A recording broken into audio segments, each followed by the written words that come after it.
बाजार के आखिरी घंटे का हर एक्शन, सटीक विश्लेषण, मुनाफे वाले आइडियाज।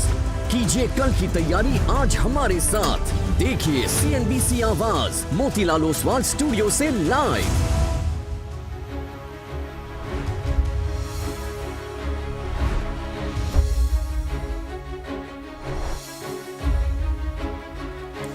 नमस्कार, CNBC आवाज़ मोतीलाल ओसवाल स्टूडियो में आप सभी का स्वागत है। भारतीय मार्केट्स के लिए अच्छा दिन, और जबकि आज सुबह फिर थोड़ी सी शुरुआत में बाजार डगमगाए थे, ग्लोबल क्यूज आज फिर ख़राब थे, लेकिन अच्छी रिकवरी। और आज एक अच्छी चीज़ ये है कि अक्रॉस द बोर्ड पार्टिसिपेशन है। IT ने लीड किया, लेकिन बाकी सभी सेक्टर्स भी जुड़ रहे हैं। चलिए शो की शुरुआत करेंगे। शेयर रहेंगे आज मेरे साथ शो में, और आगे बढ़ते हैं और हेडलाइंस के साथ शुरुआत करते हैं। फ्लैट शुरुआत के बाद बाजार में शानदार रिकवरी। निफ्टी निचले स्तरों से करीब 150 पॉइंट्स उधरा, निकला 26,000 के पार। IT और बैंकों की जोड़ी ने किया कमाल। बैंक निफ्टी के 60,000 की तरफ बढ़े कदम। मिड कैप शेयरों में निचले स्तरों से शानदार सुधार। भारत और अमेरिका के बीच ट्रेड डील जल्द होने की उम्मीद से IT शेयरों में जोरदार खरीदारी। करीब 3% चढ़ा इंडेक्स। 4% उछाल के साथ वायदा का टॉप गेनर बना LTI माइंडट्री। साथ ही परसिस्टेंट, कोफोर्ज और LTTS में भी जोरदार तेजी। साथ ही मदरसन और सोना BLW जैसी चुनिंदा ऑटो एंसिलरीज में भी जोरदार तेजी। मझौलिया सीमेंट शेयरों में अच्छी तेजी। दूसरी तिमाही के नतीजों पर ब्रोकरेज रिपोर्ट से रौनक। JK सीमेंट 2.5% ऊपर। साथ ही डाली में भारत, इंडिया सीमेंट और रैमको भी ऊपर। आज के बिग स्टॉक्स और चार्ट GPT पड़े सटीक। मॉर्गन स्टैनली की बुलिश रिपोर्ट से LG इलेक्ट्रॉनिक्स करीब 4% भागा। 1864 के दिए टारगेट। उधर chart GPT, federal bank, AU bank, Titan, axis bank में भी खरीदारी। 5 दिनों में 90% उछलने के बाद ग्रो में आज तेज गिरावट। शेयर में लगा 10% का लोअर सर्किट। एक्सचेंज पर 2 करोड़ से ज्यादा शेयरों के पेंडिंग ऑर्डर।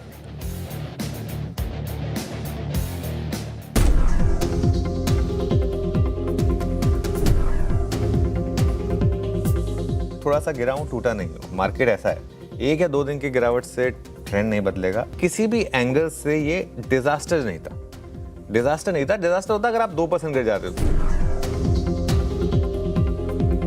एशियन मार्केट जो हमारे पीयर्स हैं वो 3 से 5% नीचे हैं। हम पॉजिटिव हैं ऐसे में। ये अपने आप में एक बहुत बड़ा पॉजिटिव है।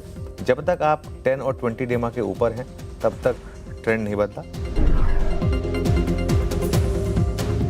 सुबह चर्चा में याद होगा आपको, डरना मना है, यही बात हुई थी सुबह जब ग्लोबल समीकरण बिगड़े हुए थे। US के क्यूज खराब थे, एशियन पीयर्स दबाव में थे, हम दबाव के साथ खुलने के इंडिकेशन दे रहे थे। तब सुबह मुनाफे की तैयारी की चर्चा थी। डरना मना है। 50 पॉइंट नीचे वाला निफ्टी 100 पॉइंट मजबूती के साथ कामकाज कर रहा है। दिन के लो से 150 पॉइंट की रिकवरी। इंडेक्स से ट्रेड करना है तो बैंक निफ्टी बेटर है। निफ्टी के मुकाबले बैंक निफ्टी कहीं बेहतर है इस समय। कल भी जो हमारी गिरावट की में बाइंग की रणनीति थी वो ठीक रही, उसने रिवॉर्ड किया।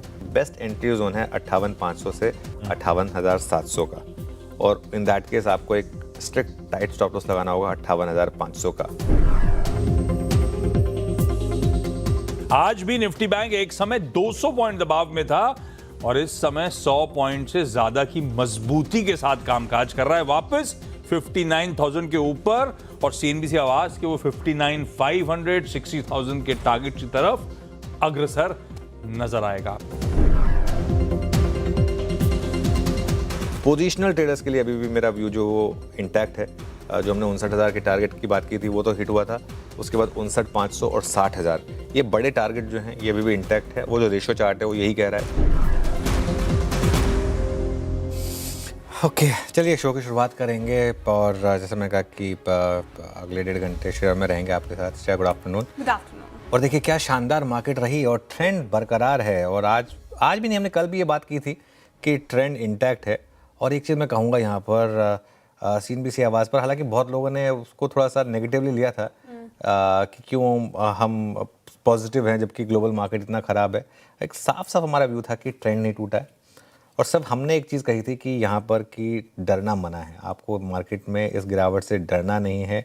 और काफ़ी लोग घबराए हुए थे, उनको थोड़ा सा एक कंफर्टिंग सिग्नल भी दिया गया था कि नहीं, घबराने की ज़रूरत नहीं है, यहाँ पर पॉजिटिव नज़र रखिए। और अगर आपने पॉजिटिव नज़रिया रखा तो मार्केट ने आपको फिर रिवॉर्ड किया। और आज एक और अच्छी चीज़ हुई श्रेया, आज भी देखिए मार्केट ने एंट्री लेवल को रिस्पेक्ट करा।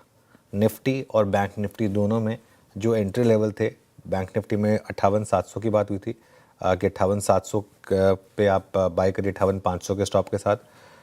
निफ्टी पर भी आज हमारा जो एक आवाज़ पर एक व्यू लिया गया था कि 25,800 850 के करीब बेस्ट एंट्री जोन होगा। 856 तक गए हम और वहाँ से recovery I. I think screen आपको बता रही है कि मार्केट गिरने को तैयार नहीं है। और ऑब्वियसली आईटी शेयरों में सबसे ज़्यादा रैली आई। आईटी शेयरों ने लीड किया इनफैक्ट आज सुबह से। अब 1000 पॉइंट ऊपर है आईटी इंडेक्स, करीब करीब 3%। और उसके बाद बैंक निफ्टी ने भी थोड़ा सा साथ दिया उसका। मिड कैप में भी हमने शानदार रिकवरी देखी। तो ऑल इन ऑल वो 3 इडियट्स का वो डायलॉग याद आ गया, all is well. All is well, बिल्कुल all is well, all is well. बिल्कुल, मार्केट में फिलहाल तो वेल ही नजर आ रहा है। कहीं ना कहीं ट्रेड डील को भी भाप रहा हो बाजार। आपसे और बेहतर तरीके से समझेंगे कि मार्केट में जिस तरीके से तेजी आई है अब इसके मायने क्या हैं। साथ ही आज रिकवरी अच्छी थी और जो सुबह स्ट्रैटेजी बताई गई थी बाय ऑन डिप्स की, वही काम आती हुई नजर आई। जो सुबह बताया गया था वो सटीक होता हुआ नजर आया। लेकिन बड़ा सवाल, ये जो रिकवरी है ये कितनी टिकाऊ लगी आज की? साथ ही अब कौन से लेवल्स होंगे? क्या 26,100 तक के स्तर अब दूर नहीं नजर आ रहे हैं? क्या करना है? लॉन्ग रहने की सलाह होगी या फिर अभी भी थोड़ा कॉशियस रहें क्योंकि वॉलेटाइल?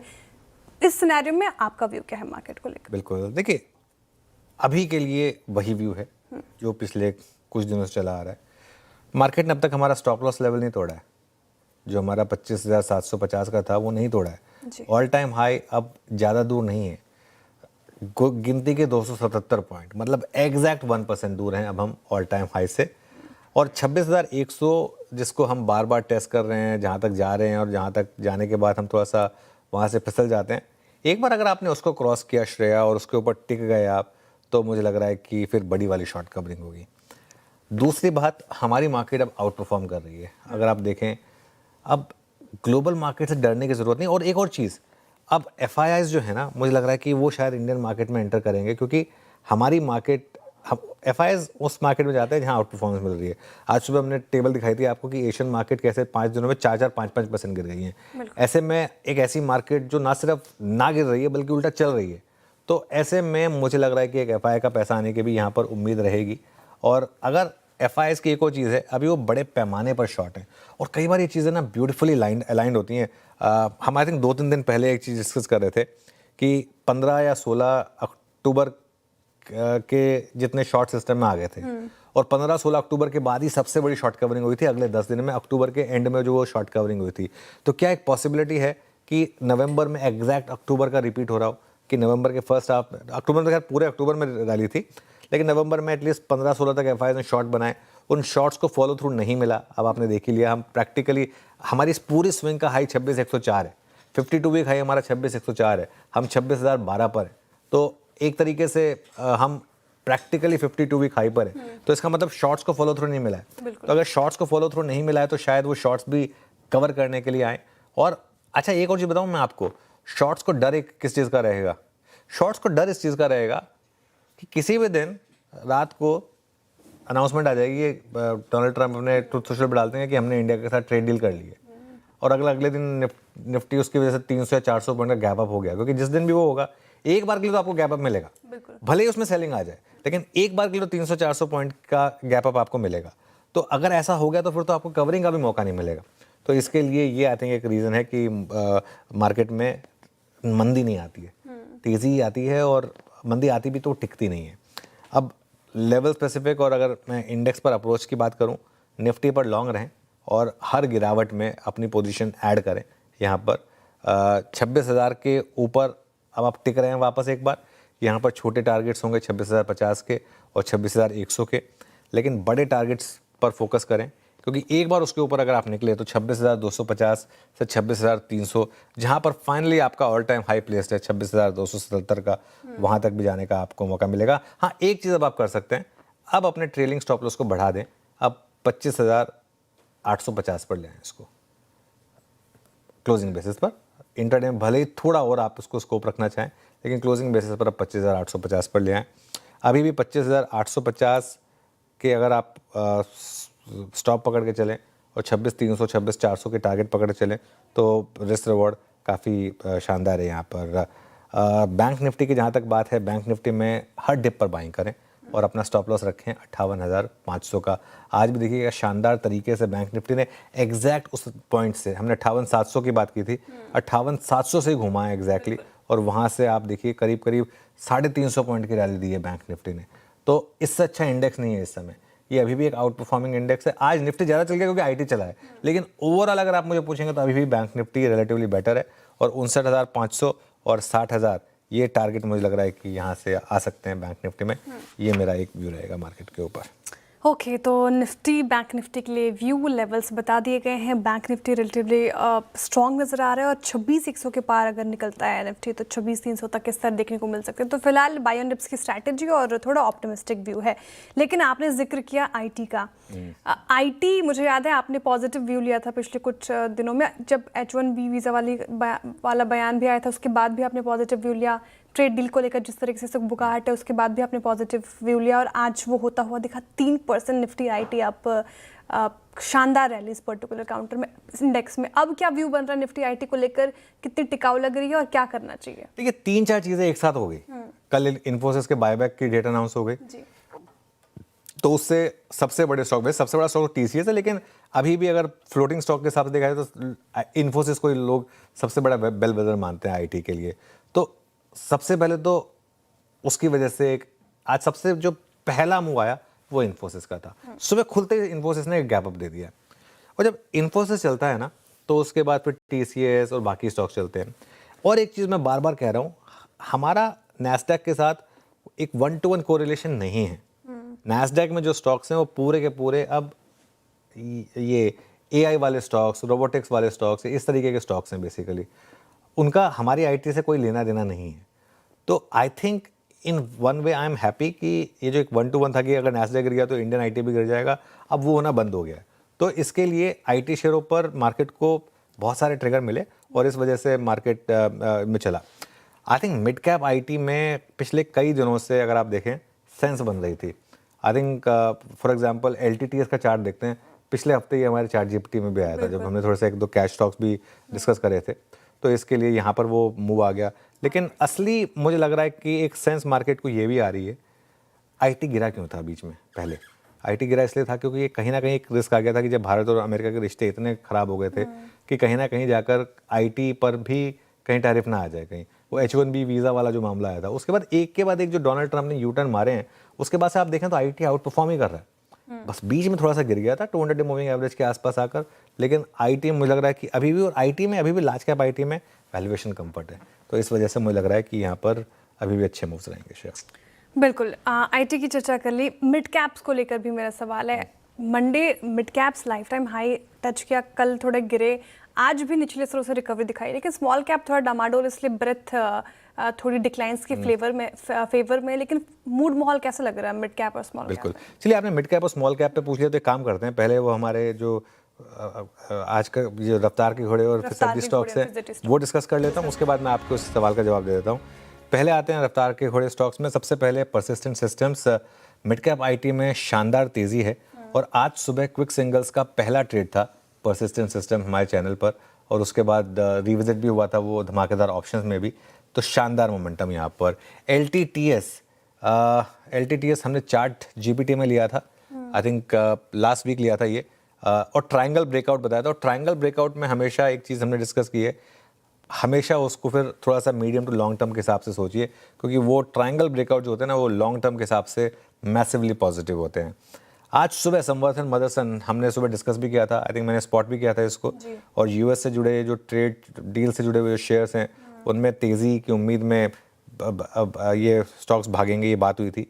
बीएससी बार बार फोकस में आया, लगातार आया। इनफैक्ट इसके रिजल्ट से पहले भी हमने इसको एक बार बिग स्टॉक में लिया था, रिजल्ट वाले दिन तो लिया ही था, और जहां पहली बार लिया था हमने इस स्विंग में, वहां से 20% भागा ये स्टॉक का। ये देखिए 1 महीने का 16% का मूव है, उससे थोड़ा पहले हमने इसको बिग स्टॉक में शामिल किया था। जब वो एंजल के वो अपडेट्स आए थे उसके बाद से ये रुका नहीं है, जो क्वार्टर ऑन क्वार्टर अपडेट अच्छे थे उसके बाद से 2200 पर हम पॉजिटिव हुए थे बीएससी पे, 2200 से अब 2900, मतलब करीब करीब आप 20% की रैली आपने देखी है यहाँ पर। फिसड्डी शेयरों में शेयर मुझे सिर्फ एक ही स्टॉक समझ में आ रहा है, वो है टाटा मोटर्स पैसेंजर व्हीकल, और यहाँ पर क्लियरली एक डी रेटिंग हो रही है। वो एक्चुअली बताऊँ ना, मैं मैं हैरान था जब टाटा मोटर्स पे वो, जब ये कंबाइंड स्टॉक था, जब वो JLR पे वो साइबर अटैक हुआ था, तब स्टॉक गिरा नहीं था मिराकुलसली, जबकि बहुत क्लियर था कि 2 वॉशआउट क्वार्टर होंगे, उसके बावजूद शायद मार्केट उस डीमर्जर की वेट कर रहा था। लेकिन जब से नंबर्स आए हैं उसके बाद से इस शेयर में लगातार गिरावट जारी है। अब आपने सवाल पूछा मिड कैप और स्मॉल कैप का, मैं बहुत बुलिश हूँ मिड कैप और स्मॉल कैप पर। मेरा ये मानना है कि मिड कैप और स्मॉल कैप में एक तो कोई FII का रिस्क नहीं होता, डोमेस्टिक पैसा बहुत ज़्यादा है, मार्केट का सेंटीमेंट इंप्रूव हो चुका है। इन्होंने तो तब आउट परफॉर्म किया था जब मार्केट का सेंटीमेंट खराब था, अब तो मार्केट का सेंटीमेंट अच्छा हो चुका है। तो मेरे ख्याल से अगले 12 से 18 महीने में लोग जो मर्जी बोलें कि मिड कैप के वैल्यूएशंस बहुत ऊपर हो गए हैं, बिल्कुल हो गए हैं सेलेक्ट पॉकेट्स में, लेकिन वही तो काम है उसके बाद एक स्टॉक सिलेक्शन का। मेरा ये मानना है कि मिड कैप और स्मॉल कैप में यहाँ से भी आपको तेज़ी दिखाई देगी। चलिए श्रेय, आगे बढ़ते हैं आज के ट्रेंडिंग स्टॉक्स और कार्यक्रम का क्रम। बिल्कुल, अब फटाफट से ट्रेंडिंग स्टॉक्स डिस्कस कर लेते हैं क्योंकि मार्केट ने रिकवरी दिखाने की कोशिश की आज के सेशन में। तो शुरुआत करेंगे तेजी के ट्रेंडिंग स्टॉक्स को। किसने लीड किया आज के सत्र में? और मैक्स हेल्थकेयर पिछले कुछ सत्रों से कमजोर था, लेकिन आज इसमें शानदार बाइंग होती हुई नजर आई, 4.5% up. Again IT space 3% index up है, इसलिए HCL टेक, इन्फोसिस, विप्रो सभी 4% के करीब आपको चढ़ते हुए नजर आएंगे। विप्रो 2.5% के करीब उछलता हुआ। अगेन LTI माइंट्री IT स्पेस से 4.5% ज़्यादा की तेज़ी। परसिस्टेंट सिस्टम लगातार सुबह से चर्चा भी कर रहे हैं, 4% अब। कोफोर्ज अगेन 3.5% और PB फिनटेक में भी आज खरीदारी।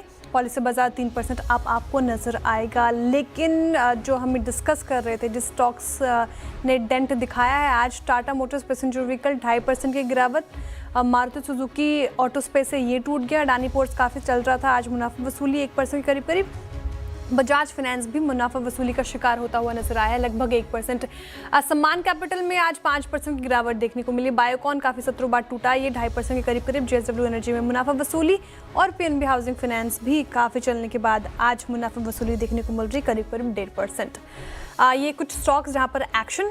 अब कार्यक्रम का क्रम समझ लेते हैं। फंडामेंटल राय देने के लिए हमारे साथ होंगे जियोजित इन्वेस्टमेंट्स के गौरांग शाह जी। टेक्निकल कॉल्स लेंगे हम प्रकाश काबा, मानस जायसवाल, राजेश सातपुते, चंदन तापड़िया, विकास सालुंखे और आशीष कयाल जी से। 2:15 पर नितिन मोदा बताएंगे आपको आज IT और ऑटो शेयर क्यों चल रहे हैं। 2:20 पर कंचन नौटियाल बताएंगे आपको सीमेंट शेयरों में फोकस क्यों है। 2:30 बजे समझेंगे LG इलेक्ट्रॉनिक्स पर ब्रोकरेज की राय क्या है। 2:35 पर नितिन मोदा बताएंगे आपको आज ग्रो में लोअर सर्किट क्यों लगा। 2:40 पर आशीष वर्मा बताएंगे आज एनवीडिया के नतीजों हमारे लिए क्यों अहम है। 2:50 पे बिग मार्केट वॉइस में मेरे साथ होंगे कोटक महिंद्रा AMC के CIO हर्षा उपाध्याय जी। 3:05 पर डीलिंग रूम चेक। 3:10 पर एनर्जी से कल के लिए स्ट्रैटेजी। 3:15 पर BTST STBT कॉल्स। चलिए, हमारा पैनल तैयार है और अब हम शुरुआत करेंगे कॉल्स की। गुड आफ्टरनून आप सभी को। गावा सर बताइए इस समय का आपका trade. Good afternoon to you, सभी पैनलिस्ट को भी गुड आफ्टरनून। इस समय का जो ट्रेड है मेरा वो रिपीट है जो सुबह मैंने दिया था, शायद क्विक सिंगल या पता नहीं कितने बजे। 361 टारगेट तो 1100 था, वो अचीव हो गया। अब 1114 पर ट्रेड कर रहा है 361। लेकिन जो सेटअप है उसके हिसाब लगता है एक फ्रेश बाय सिग्नल यहाँ पर बनता है। अब 1100 का स्टॉप होना चाहिए, 14 रुपए का स्टॉप लॉस। टारगेट होना चाहिए 1150। ये स्पिल ओवर ट्रेड कल तक हो सकता है, लेकिन 1150 पॉसिबल है। 361 यहाँ पर खरीदारी की राय। अच्छी तेजी, करीब 3.5%। आप राजेश सातपुते जी, गुड आफ्टरनून, आपके pick. Very good afternoon Shreya, very good afternoon everyone. Shreya देखिए, IT पे टाटा इलेक्सी पे नजर है, IT सेक्टर पे नजर है। तो टाटा इलेक्सी मुझे लगता है कि यहाँ पे अभी एक मोमेंटम शुरू हुआ है, और ये जो मोमेंटम कहाँ तक जाएगा तो मुझे लगता है 5,500 5,550 तक का स्विंग टाटा इलेक्सी में मिलना चाहिए। तो कोई डिप आया तो बाय करे 5,325 का स्टॉप लॉस। टाटा एलेक्सी में बाय कॉल है। ये हो गई राजेश जी की पिक। मानस जी गुड आफ्टरनून। मानस जी बताइए आपकी ट्रेड। गुड आफ्टरनून अनुज जी। तो देखिए, बैंक ऑफ बड़ौदा में खरीदारी करके चलनी है। अब ऐसा लग रहा है कि यहाँ पर एक ब्रेकआउट आज ही शायद देखने को मिलेगा। बढ़िया वॉल्यूम्स के साथ 292 का लेवल ब्रेक हुआ है। करंट लेवल्स पे बैंक ऑफ बड़ौदा में खरीदारी करने की राय रहेगी। 289 के स्टॉप लॉस से खरीदारी करेंगे। 300 रुपए तक के टारगेट्स पॉसिबल है स्टॉक में। ये कैश लेवल्स है, चाहे तो ऑप्शन ट्रेड ले ले। 292.50 वाला 292 रुपए 50 पैसे का कॉल ऑप्शन 4 रुपए पे ट्रेड हो रहा है। 2.5 रुपए का स्टॉप लॉस लगा ले। 8 रुपए तक के टारगेट्स पॉसिबल है। Bank of Baroda PSU bank अच्छा करते हुए 1% से ज्यादा की तेजी इस इंडेक्स में फिलहाल देखने को मिल रही होगी। तो बैंक ऑफ बड़ौदा खरीदारी की राय मानस जी की तरफ से। आशीष कयाल जी, गुड आफ्टरनून, आपकी पिक क्या होगी? Good afternoon. देखिए, मेरी जो पिक होगी वो है सोना कॉम्स में। सोना BLW प्रेसिशंस के नाम से भी है। ये स्टॉक काफी समय से सबड्यूड चल रहा था, लेकिन आज के दिन में एक अच्छा रिवर्सल देखा जा रहा है। वॉल्यूम्स पिकअप हो रहे हैं स्टॉक के अंदर। अपने 20 DMA से अच्छा बाउंस बैक भी हुआ है। तो सोना कॉम्स में एक बाय लॉन्ग पोजीशन क्रिएट की जा सकती है। नीचे में जो स्टॉप लॉस है स्टॉक के अंदर लगाना होगा 485 का। टारगेट है 530 का। ओके, सोना BLW ये हो गई अब इस समय आपके लिए पिक। विकास जी, गुड आफ्टरनून। विकास जी बताइए आपकी ट्रेड। गुड आफ्टरनून जी। देखो, ओवरऑल मार्केट का सेटअप पॉजिटिव है। कल भी हमने प्राइवेट बैंक में एक्सिस बैंक को यहाँ पे ऐड ऑन किया था। आज मुझे लगता है कोटक बैंक यहाँ पे स्ट्रांग लग रहा है। जिस हिसाब से आज पूरे दिन में ट्रेड यहाँ पे देखने मिल रहे हैं, तो मुझे लगता है 2160 के टारगेट के लिए कोटक बैंक को यहाँ पे बाय किया जा सकता है। नीचे में 2090 का इंपॉर्टेंट सपोर्ट इंट्राडे में देखने मिल रहा है, तो 2090 के स्टॉप लॉस से कोटक बैंक को बाय कीजिए 2160 के target. Okay, Kotak Mahindra bank ये हो गई प्राइवेट बैंकिंग स्पेस से विकास जी के पिक। टेक्निकल कॉल्स पूरे हो गए हैं कि करके स्क्रीन पे रख देते हैं टारगेट स्टॉप लॉस, ताकि आप जॉट डाउन कर पाएं। गावस्कर ने 361 वैम खरीदारी की राय रखी है यहाँ पर। 1150 तक के टारगेट देख रहे हैं, वो 1100 का आपको स्टॉप लॉस मेंटेन करना है। राजेश सातपुती जी कह रहे हैं टाटा एलेक्सी यहाँ से चलेगा और 5550 तक के टारगेट देख रहे हैं, वो 5325 का आपको स्टॉप लॉस लेना है। आशीष कयाल जी ने वकालत की है सोना BLW प्रिसीजन की शानदार रैली इस पर्टिकुलर काउंटर में, और सोना BLW यहाँ पे 530 तक के टारगेट, 485 का आपको स्टॉप लॉस मेंटेन करना है। मानस जी ने बैंक ऑफ बड़ौदा चुना, खरीदारी की राय उनकी तरफ से, और 300 तक के टारगेट देख रहे हैं वो। 289 का आपको स्टॉप लॉस मेंटेन करना है। इसके अलावा विकास जी ने कोटक महिंद्रा बैंक चुना अभी और यहाँ पर खरीदारी की राय। स्क्रीन पर आएंगे स्टॉप लॉस और टारगेट 2160 और 2090 का स्टॉप लॉस आपको मेंटेन करना है। अब इन्वेस्टमेंट आइडिया भी ले लेते हैं। गौरांग जी हमारे साथ जुड़ रहे हैं शो में। गौरांग जी, गुड आफ्टरनून, स्वागत है आपका कार्यक्रम में। बताइए आपका इन्वेस्टमेंट पिक क्या होगा? धन्यवाद श्रेया जी, सभी को प्रणाम और शुभ दिन। हमारे तरफ से एक छोटा डिस्क्लोजर, जो भी निवेश लायक रणनीति आज इस कार्यक्रम में रखेंगे, ये हमारे रिसर्च टीम की तरफ से राय है। इसमें हमारी कंपनी जियोजित अथवा मेरा कोई व्यक्तिगत निवेश नहीं है। कोई वित्तीय लाभ नहीं मिलता, ना ही किसी प्रकार का कॉन्फ्लिक्ट ऑफ इंटरेस्ट, लेकिन इसी स्तर पर आए हमारे क्लाइंट्स को जितने संभव है उनका निवेश हो। तो हेल्थ केयर सेक्टर, हॉस्पिटल्स, मेरे ख्याल से जिस प्रकार के नतीजे आए हैं और जिस प्रकार से कुछ कंपनियों ने शानदार रुझान दिया, उसके आधार पर हमें लग रहा है कि एक मझौली मेरे ख्याल से कंपनी है मैक्स हेल्थ केयर। नतीजों के पश्चात एक अच्छा रुझान हमने देखने मिला है और स्टॉक आज भी काफी मजबूती से कामकाज कर रहा है। कल भी रुझान बेहतर था और बुनियादी तर्क के आधार पर मैक्स हेल्थ पर खरीदारी की राय है। और शुरू कीजिए इस स्तर से और गिरावट पर जोड़ते जाएं। और सबसे अच्छी बात श्रेया जी है कि कमूमन सभी दिग्गज हेल्थ केयर या फिर चिकित्सा क्षेत्र से जुड़ी हुई कंपनियों में एग्जिस्टिंग जो इनकी कैपेसिटीज है वहां पर विस्तार योजना और कैपेसिटी जोड़ने के लिए चाहे तो ये अधिग्रहण करेंगे या फिर नई फैसिलिटी खोलेंगे, जिस पर नतीजों पर सकारात्मक असर आया। ओके, मीनवाइल एक सम्मान कैपिटल लेकर आइए। एक ये बड़ी खबर है एक्चुअली, जो खबर आ रही है। सुप्रीम कोर्ट ने एक जो अर्स्टवाइल इसका नाम इंडियाबुल्स हाउसिंग फाइनेंस था, उसके आरोपों पर उन्होंने कहा है कि एक friendly approach by CBI and MCA, उन्होंने सेबी को भी क्वेश्चन किया है और उन्होंने CBI को कहा है कि आप FIR फाइल करिए इस केस में। और ED ने भी ये कहा है कि वो एक जॉइंट मीटिंग करेंगे, ED, CBI, सेबी और SFIO की। और ED ने ये भी कहा है कि उन्होंने पहले कंप्लेन फाइल की थी, बरसों कॉग्निजेंस नहीं लिया गया था और अब 17 दिसंबर को ये केस हेयर होगा। लेकिन श्रेया, इसमें जो सबसे इम्पॉर्टेंट चीज़ निकल कर आ रही है वो ये है कि सुप्रीम कोर्ट ने कहा है कि आप FIR फाइल करिए CBI को। अब इस कंपनी का नाम ऑब्वियसली चेंज हो गया है, समान कैपिटल है, लेकिन अर्स्टवाइल तो वो जो इंडियाबुल्स हाउसिंग ही है। एंड आई थिंक ये कहाँ तक जाएगा मामला, ये देखना इंटरेस्टिंग होगा। लेकिन जो मैं प्रोसीडिंग्स देख रहा था, काफ़ी जैसे कहते हैं कि स्ट्रॉन्ग वर्ड्स सुप्रीम कोर्ट ने यूज़ किए हैं यहाँ पर इस समय। इंडियाबुल्स हाउसिंग को लेकर डबल स्टैंडर्ड्स की भी बात की है उन्होंने, और ये कहा है साफ साफ कि इस पे आप FIR फाइल करिए। और देखिए ये स्टॉक अब करीब 6.5% नीचे। ध्यान रखिएगा ये स्टॉक चला काफ़ी है, तो इसमें काफ़ी लोग मेरे ख्याल से लॉन्ग होंगे। अब देखते हैं स्टॉक पे किस तरीके का इम्पैक्ट आता है। गौरांग जी, काफ़ी चला है ये स्टॉक, लेकिन अगर ये एक फ्रेश एंगल वापस निकल कर आ गया तो क्या थोड़ा सा एक जिनके पास है उनको थोड़ा सा प्रॉफिट बुक करके थोड़ा साइडलाइन पे बैठना चाहिए? क्योंकि अभी तो देखें तो करीब 6.5% स्टॉक नीचे आ रहा है कोलैप्स कर रहा है स्टॉक। देखिए अनुज भाई, मैंने पहले भी टिप्पणी करी थी इस शेयर के ऊपर। नाम बदली करने से आपके कर्म जो किए आपने वो धुल नहीं जाते।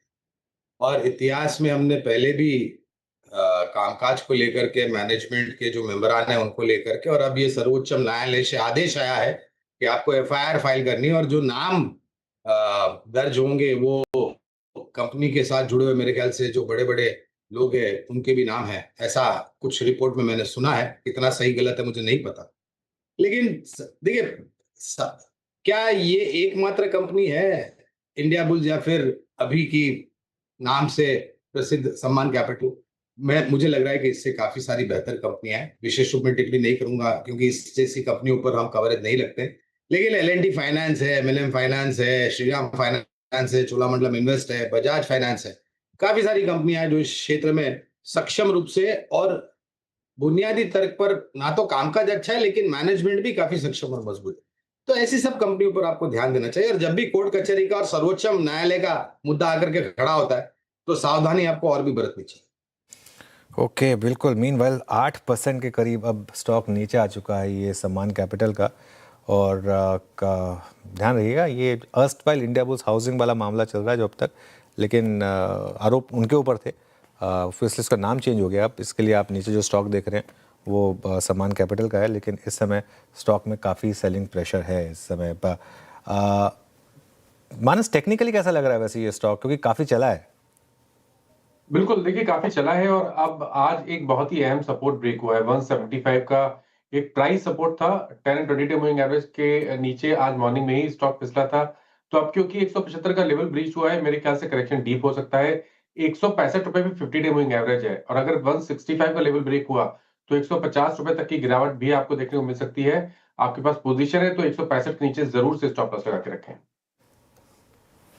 ओके, सम्मान कैपिटल फिलहाल 165 के नीचे का स्टॉप लॉस मेंटेन करना है फिलहाल, और खबर का इम्पैक्ट 8% नीचे 8.5% के करीब करीब आपको सम्मान कैपिटल लुढ़कता हुआ नजर आएगा फिलहाल। इस पर्टिकुलर काउंटर में ये राय होगी। कुछ और काउंटर्स डिस्कस करते हैं जो सुबह सुझाए गए थे और अच्छा परफॉर्म किया, जिन्होंने आईटी एज ए स्पेस तो काफ़ी अच्छा परफॉर्म किया, नो डाउट।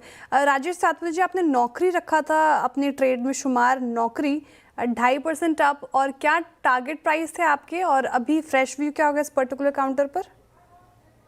श्रेया, देखिए टेक्निकली अगर आप नौकरी का चार्ट देखें तो एक शॉर्ट कवरिंग यहाँ पे हो रही है, और जो शॉर्ट कवरिंग चली गई करीबन 1380 1400 तक। चार्ट 1355 जो थ्रेशोल्ड यानी जो ब्रेकआउट हम देखते हैं स्विंग ट्रेडिंग के हिसाब से वो 1350 था। सो 1340 के स्टॉप लॉस के साथ पोजीशन में बने रहे, 1380 से लेके 1400 इसका टारगेट आएगा। हाँ, ठीक है, ओके। चलिए, तो ये इस समय एक आपके लिए व्यू आता हुआ। एक काम करते हैं, थोड़ा आगे बढ़ते हैं और कुछ और स्टॉक्स देखते हैं जहाँ पर अच्छे मूव हैं। ऑब्वियसली मिड कैप आईटी तो है ही, लेकिन एक स्टॉक जो आज काफ़ी इंटरेस्टिंग, आज हम चार्ट जीपीटी में डिस्कस कर रहे थे कि मैक्स हेल्थ केयर एक मेक और ब्रेक जोन में है, और मेक रहा, ब्रेक नहीं हुआ। 4.5% ऊपर मैक्स हेल्थ केयर 1168। सुबह इस पर व्यू लिया था मैंने वैसे, लेकिन राजेश जी क्या व्यू रहेगा मैक्स हेल्थ केयर पर? मुझे देखिए एक रिवर्सल है, आप कह सकते हैं कि आपने बिल्कुल सही कहा था, ये मेक और ब्रेक लेवल पे था। तो जो 1140 का थ्रेशोल्ड था वो इसका 200 डीएमआ था।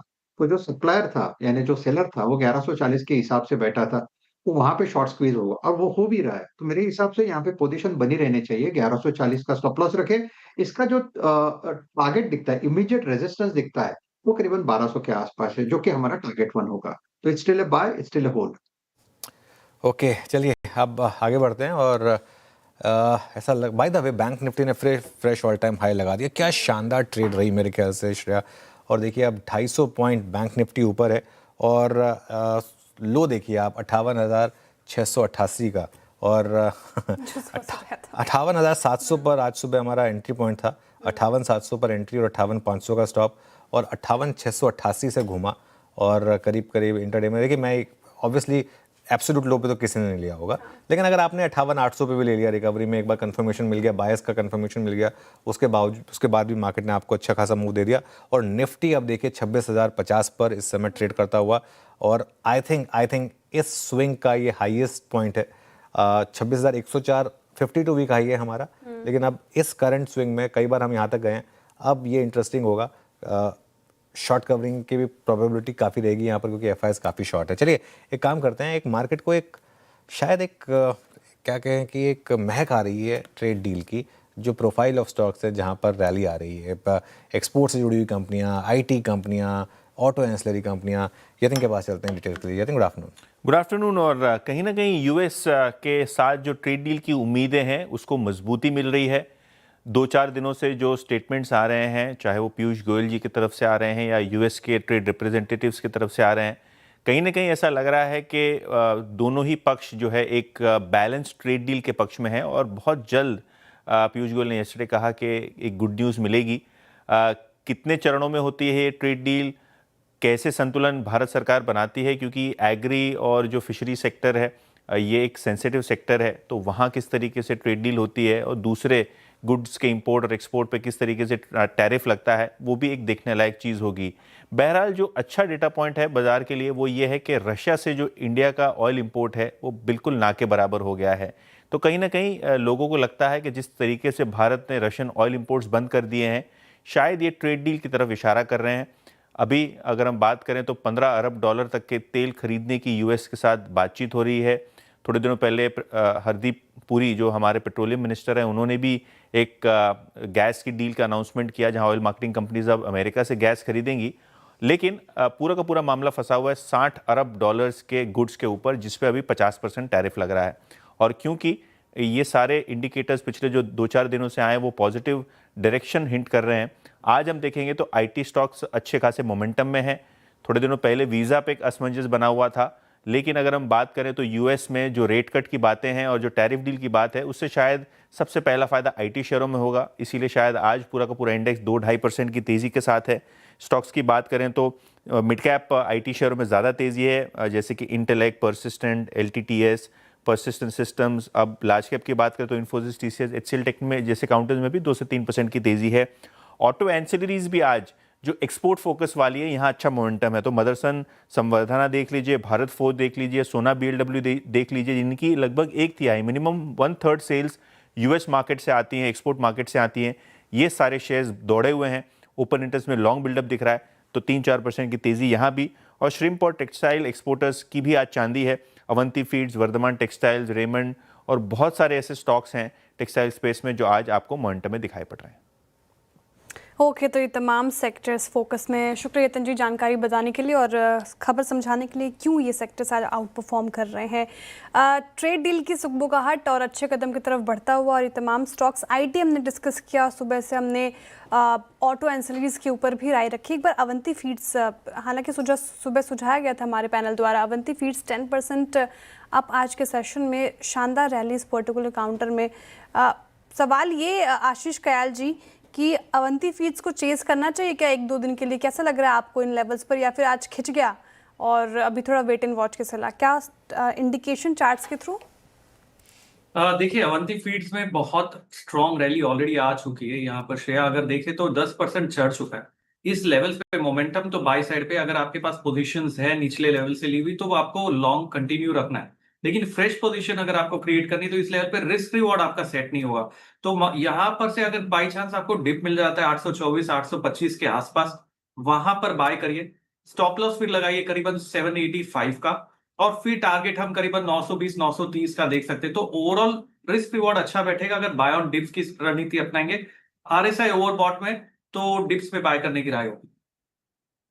एक काम करते हैं, अब वो जो न्यूज़ अभी रिसेंटली आई उसको एड्रेस करते हैं। Erstwhile India bulls housing finance के आरोपों पर सुप्रीम कोर्ट ने एक कड़ा रुख रखा है और सुप्रीम कोर्ट ने सीबीआई को एफआईआर फाइल करने के निर्देश दिए। असीम को जोड़ लेते हैं पूरी जानकारी के लिए। Aseem, good afternoon.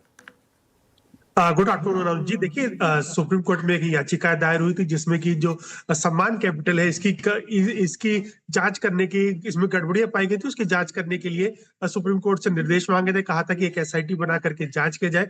आज जब सुनवाई हुई तो याचिकाकर्ता ने कहा कि जो सेबी ने अपनी रिपोर्ट दाखिल की है उसके मुताबिक जो इसकी 6 सब्सिडरी कंपनी थी उसके जरिए फंड्स का इसमें ट्रांसफर किया गया, और उसमें साफ साफ दिखाई देता है कि यहाँ पर गड़बड़ियां हुई हैं। लेकिन सीबीआई अभी इसमें कोई काम नहीं कर रही है। सीबीआई ऐसा लग रहा है कि एक फ्रेंडली अप्रोच जो है वो कंपनी के प्रति रख रही है। तो सुप्रीम कोर्ट ने कहा कि जो एक एसआईटी बना दी जाए इसके ऊपर, और खासतौर पर जो सेबी है, ईडी है, जो एसएफआईयू है, उनके अधिकारी एक बार इकट्ठे बैठे और बैठ करके इस पूरे मामले की को देखे, और उसके बाद इसके ऊपर अगर जरूरत पड़े तो जो सीबीआई है इसके अंदर दोबारा से एक एफिडेविट फाइल कर सकता है, एफआईआर दर्ज कर सकता है। तो फिलहाल सुप्रीम कोर्ट ने इस मामले को 2 हफ्तों के लिए टाल दिया है। 17 दिसंबर को इस पूरे मामले की सुनवाई एक बार फिर से होगी। तब तक एक बैठक होगी, इन सब जो इन्वेस्टिगेटिव एजेंसियां हैं ये आपस में कंसल्ट करेंगी कि क्या इस मामले में जांच को आगे बढ़ाए जाने की जरूरत है या नहीं है। तो उसके बाद 17 दिसंबर को सुप्रीम कोर्ट इस मामले की सुनवाई दोबारा से करेगा। ओके, चलिए, शुक्रिया असीम। थोड़ी सी रिकवरी आ रही है स्टॉक में वैसे इंटरडे लो से, और खैर लेकिन अभी भी F&O का टॉप लूजर करीब 7-7.5% नीचे है। चलिए, टॉप कैश कॉल्स का वक्त हुआ इस समय। हमारे साथ हैं गाबा सर, विकास सालुंके जी और आशीष कयाल जी। गाबा सर, बताइए आपका कैश कॉल। आई थिंक मेरे ख्याल से ध्यान देना चाहिए इंटेलेक्ट डिजाइन पर। ट्रेड करा है 1153 पर इंटेलेक्ट डिजाइन, बेस बढ़िया बना है। स्टॉप लगाना चाहिए 1131 का, और मेरे ख्याल से टारगेट होना चाहिए 1200 to 1220 जोन्स, वहां तक जाना चाहिए spill over trade intellect design. Intellect designer ना ऑब्वियसली आईटी स्पेस में शानदार रैली। ये हो गई गाबा सर की पिक कैश कॉल के लिए। विकास सालुंके जी, आपने क्या पिक किया है? जी श्रेया जी, मैंने त्रिवेणी टर्बाइन यहाँ पे सिलेक्ट किया हुआ है। यहाँ पे जिस हिसाब से स्टॉक लास्ट कुछ दिनों में एक दायरे में ट्रेड करते हुए देखने मिल रहा है, वॉल्यूम ब्रेकआउट देखने मिल रहा है इस काउंटर में। 544 के आसपास ट्रेड कर रहा है। मुझे लगता है 560 के टारगेट के लिए इसको बाय किया जा सकता है। 538 का इंपॉर्टेंट सपोर्ट यहाँ पे देखने मिल रहा है, तो 538 के स्टॉप लॉस से त्रिवेणी टर्बाइन को बाय करना है 560 के टारगेट। त्रिवेणी टर्बाइन, ये हो गई आपके pick. Ashish ji, good afternoon, आपके पिक। देखिए, मेरी पिक होगी पीबी फिनटेक। पॉलिसी बाजार पे बहुत समय से कंसोलिडेट कर रहा था, अपने 20 डीएमए पे अच्छा खासा सपोर्ट लिया है, और आज एक बुलिश स्ट्रॉन्ग कैंडल बना रहा है स्टॉक। क्लोजिंग अच्छी होती हुई नजर आ सकती है, तो पीबी फिनटेक पे लॉन्ग पोजीशंस क्रिएट की जा सकती है। टारगेट है 1960 का, और स्टॉप लॉस लगाना होगा 1800 का। ओके, चलिए, पीबी फिनटेक का अब एक काम करते हैं। आज सुबह हम डिस्कस कर रहे थे ग्रो, कल का हीरो, आज का ज़ीरो। एक बार जरा वापस ग्रो का चार्ट लेकर आइए, और सर्किट डाउन। 13 करोड़ शेयर का वॉल्यूम तो हो चुका है, और आई थिंक करीब इतने ही शेयर शायद पेंडिंग है अभी। क्यों लगा एकदम से लोअर सर्किट कल इतनी बड़ी तेज़ी के बाद, या 5 दिन की तेज़ी के बाद? यतिन, जरा समझाएंगे प्लीज़। देखिए, काउंटर में एक आईपीओ के बाद ज़बरदस्त मोमेंटम था। 100 रुपये के आईपीओ प्राइस और 190 का मार्केट प्राइस, तो 5 ट्रेडिंग सेशंस में एक स्ट्रेट लीनियर मूव था। इनफैक्ट येस्टरडे मार्केट कैपिटलाइजेशन भी 1,10,000 करोड़ के पार हो चुका था। कहीं ना कहीं अगर हम बात करें तो ग्रो में पिछले 4-5 दिनों से अनयूजुअल ट्रेडिंग एक्टिविटी हो रही है। औसत 50 करोड़ शेयर्स डेली ट्रेड होने लगे थे, और अगर हम डिलीवरी वॉल्यूम्स की बात करें तो क्यूमुलेटिव डेरिवेटिव जो डिलीवरी वॉल्यूम है वो लगभग 6 करोड़ शेयर्स के पार आता हुआ नज़र पड़ रहा था on an average her exchange पे। और अगर हम 61 करोड़ की डिलीवरी की बात करें तो 44 करोड़ के आईपीओ साइज, अगर हम लॉक इन के शेयर्स हटा दें तो 44 करोड़ शेयर्स के सामने 61 करोड़ शेयर्स की ऑलरेडी डिलीवरी हो चुकी थी। तो जो बाइंग सेलिंग एक्टिविटी थी, जो मोमेंटम था, वो कहीं ना कहीं एग्जॉस्ट हो रहा था। सोमवार को 30 लाख शेयर्स ट्रेडर्स ने शॉर्ट सेल कर दिए, जिसका मंगलवार को ऑक्शन हुआ। तो कहीं ना कहीं ये जो ट्रेडिंग मोमेंटम था और जो प्रेशर था वो 2-4 दिनों से बिल्ड हो रहा था, जिसके बाद स्टॉक में आपको एक वीकनेस देखने को मिल रही है। अगर हम पर्टिकुलरली बात करें तो अगर हम देखें तो जो लेंसकार्ट और जो दूसरी 2-4 लिस्टिंग्स हैं, यहाँ भी आपको सेलिंग प्रेशर देखने को मिल रहा है। उसके मुकाबले ग्रो में आज पहला दिन है गिरावट का। 21 अगस्त को कंपनी के नतीजे आएंगे, और 10 दिसंबर को 1 महीने का एंकर आईपीओ लॉक इन भी खुलेगा। तो कहीं ना कहीं नियर टर्म में अब सप्लाई भी देखने को मिल रही है। 21 अगस्त को कंपनी के नंबर्स भी आएंगे सेकेंड क्वार्टर के। तो नियर टर्म में काफ़ी सारे आपको चीज़ें देखने को मिल रही हैं, जिसके कारण स्टॉक में आज 10% का लोअर सर्किट और करीब 3 करोड़ शेयर्स का यहाँ सेलर सर्किट देखने को मिल रहा है दोनों एक्सचेंजेस पे। बिल्कुल, 3 करोड़ शेयर्स का भी अभी भी आउटस्टैंडिंग है यहाँ पर। शुक्रिया यतिन। गौरांग जी, फिर अब ये 3 करोड़ शेयर्स अगर आज नहीं बिके तो शायद कल भी थोड़ा सा सेलिंग प्रेशर रहेगा स्टॉक पर। आज के लोअर सर्किट में खरीदेंगे, या कल और थोड़ा सा नीचे खरीदेंगे, या फिर अभी नहीं खरीदेंगे?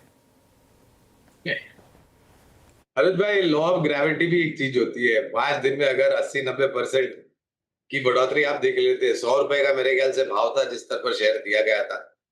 और जो गतिविधि या फिर जो कुछ खबरें सुनी है, काफी लोगों ने कुछ शॉर्ट बिल्डअप किए थे, डिलीवरी नहीं उतर पाए और ऑप्शन हो गए वगैरह वगैरह। और मैं जल्दबाजी नहीं करूंगा, कवरेज नहीं, इसलिए विशेष रूप में तो टिप्पणी नहीं करूंगा, लेकिन मैं बिल्कुल मानता हूं कि शेयर बाजार से जुड़ी हुई काफी सारी सक्षम और मजबूत कंपनियां लिस्टेड है जहां पर आप खरीदारी कर सकते हैं। ऐसी समस्या या ऐसी परिस्थिति में मेरे ख्याल से कुछ कहना बहुत ही मुश्किल हो जाता है, लेकिन एक कंपनी जहां पर हम खरीदारी की राय दे रहे हैं वो है CAMS, computer age management services. Okay, space से कैम्स अच्छा लग रहा है गौरांग जी को फिलहाल, तो ये पर्टिकुलर काउंटर अपने रेडार पे रख सकते हैं। चंदन जी हमारे साथ जुड़ रहे हैं शो में। चंदन जी गुड आफ्टरनून, स्वागत है आपका कार्यक्रम में। बताइए इस वक्त का ट्रेड क्या होगा आपका? जी गुड आफ्टरनून। देखिए मेरे फोकस में यहाँ पे है IDBI, काफी अच्छा सेटअप यहाँ पे बन रहा है और इनफैक्ट यदि थोड़ा सा फॉलो अप आया तो यहाँ पे एक कंसोलिडेशन ब्रेकआउट देखने को मिलेगा। और वैसे भी counter multiple years multiple months के हाई पे चल रहा है, तो यहाँ पे खरीदारी की सलाह रखेंगे। 101 के सपोर्ट से यहाँ पे 110 तक का टारगेट बनना चाहिए। ओके, 110 तक के टारगेट देख रहे हैं IDBI फर्स्ट बैंक पे। बैंकिंग्स की बात हो रही है, फिर से मेरी नज़र गई निफ्टी बैंक पर, और निफ्टी बैंक शानदार रैली के साथ अब जो आप डिस्कस कर रहे थे 58,688 से वहाँ से घूमा और डेज हाई पर ये रैली जिस तरीके से आज देखने को मिली, ये कहाँ तक के टारगेट्स और खोल रही है? अभी भी आप अपने व्यू को लेकर इंटैक्ट हैं? क्या करना चाहिए बैंक निफ्टी में? देखिए, आज जो मैं आपको बताता हूँ हमारा सुबह का व्यू क्या था, वो उसके बाद मैं आपके सवाल का जवाब दूंगा। सुबह एक व्यू था कि 58,500 से 58,700 के आसपास आप बाय करिए, 58,500 के स्टॉप लॉस के साथ। और अगर आप एकदम नियर टर्म ट्रेडर हैं, अगर आपने आज वो ट्रेड ले ली तो 59,200 के आसपास एक बार के लिए अगर आप चाहें तो पार्शियल प्रॉफिट बुकिंग कर सकते हैं। ठीक है, तो वो व्यू मेरा इंटैक्ट है। आज सुबह आपको एंट्री मिली और अब हम उस हायर जोन पर आ गए हैं 59,100 से 59,200 का।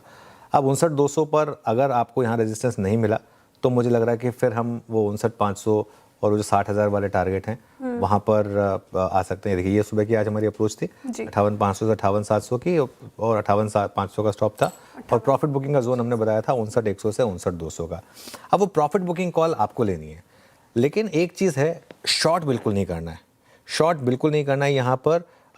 और काफ़ी स्ट्रांग है ये, और पोजिशनली 59,500 और 60,000 के जो हमारे टारगेट है जो हमने तब लिए थे श्रेया, जब कोई इस लेवल की बात भी नहीं कर रहा था। 58,000 के लेवल थे तब हमने बात की थी इन लेवल्स की, वो टारगेट अभी भी इंटैक्ट हैं। एक और चीज़ मैं आपको बताऊं, मुझे कहीं ना कहीं एक लग रहा है अब कि जिस तरीके से ग्लोबल मार्केट घूमा है ना, और हमारी मार्केट ने आउट परफॉर्म किया है, FIIs अल्टीमेटली परफॉर्मेंस चेज करते हैं। एकदम से अगर सारी बड़ी मार्केट में अब एक ही मार्केट चल रही है, भारत की मार्केट, अब तक क्या हो रहा था, बाकी मार्केट चल रही थी, भारत की मार्केट नहीं चल रही थी, तो पैसा यहाँ से जा रहा था। अब एकदम से all of a sudden trend reverse हो गया, अब हमारी मार्केट चल रही है, बाकी मार्केट नहीं चल रही है। आज भी देखिए आप, Asian market, US market, global market, कुछ खास मूव नहीं है वहाँ पर। अगर एक धड़ल्ले से एक मार्केट चली है तो वो हमारी मार्केट चल रही है आज। तो ये पॉसिबल है कि फिर वो, और अगर FI की बाइंग आ गई ना, फिर तो 60,000 पे भी नहीं रुकने वाला है bank Nifty.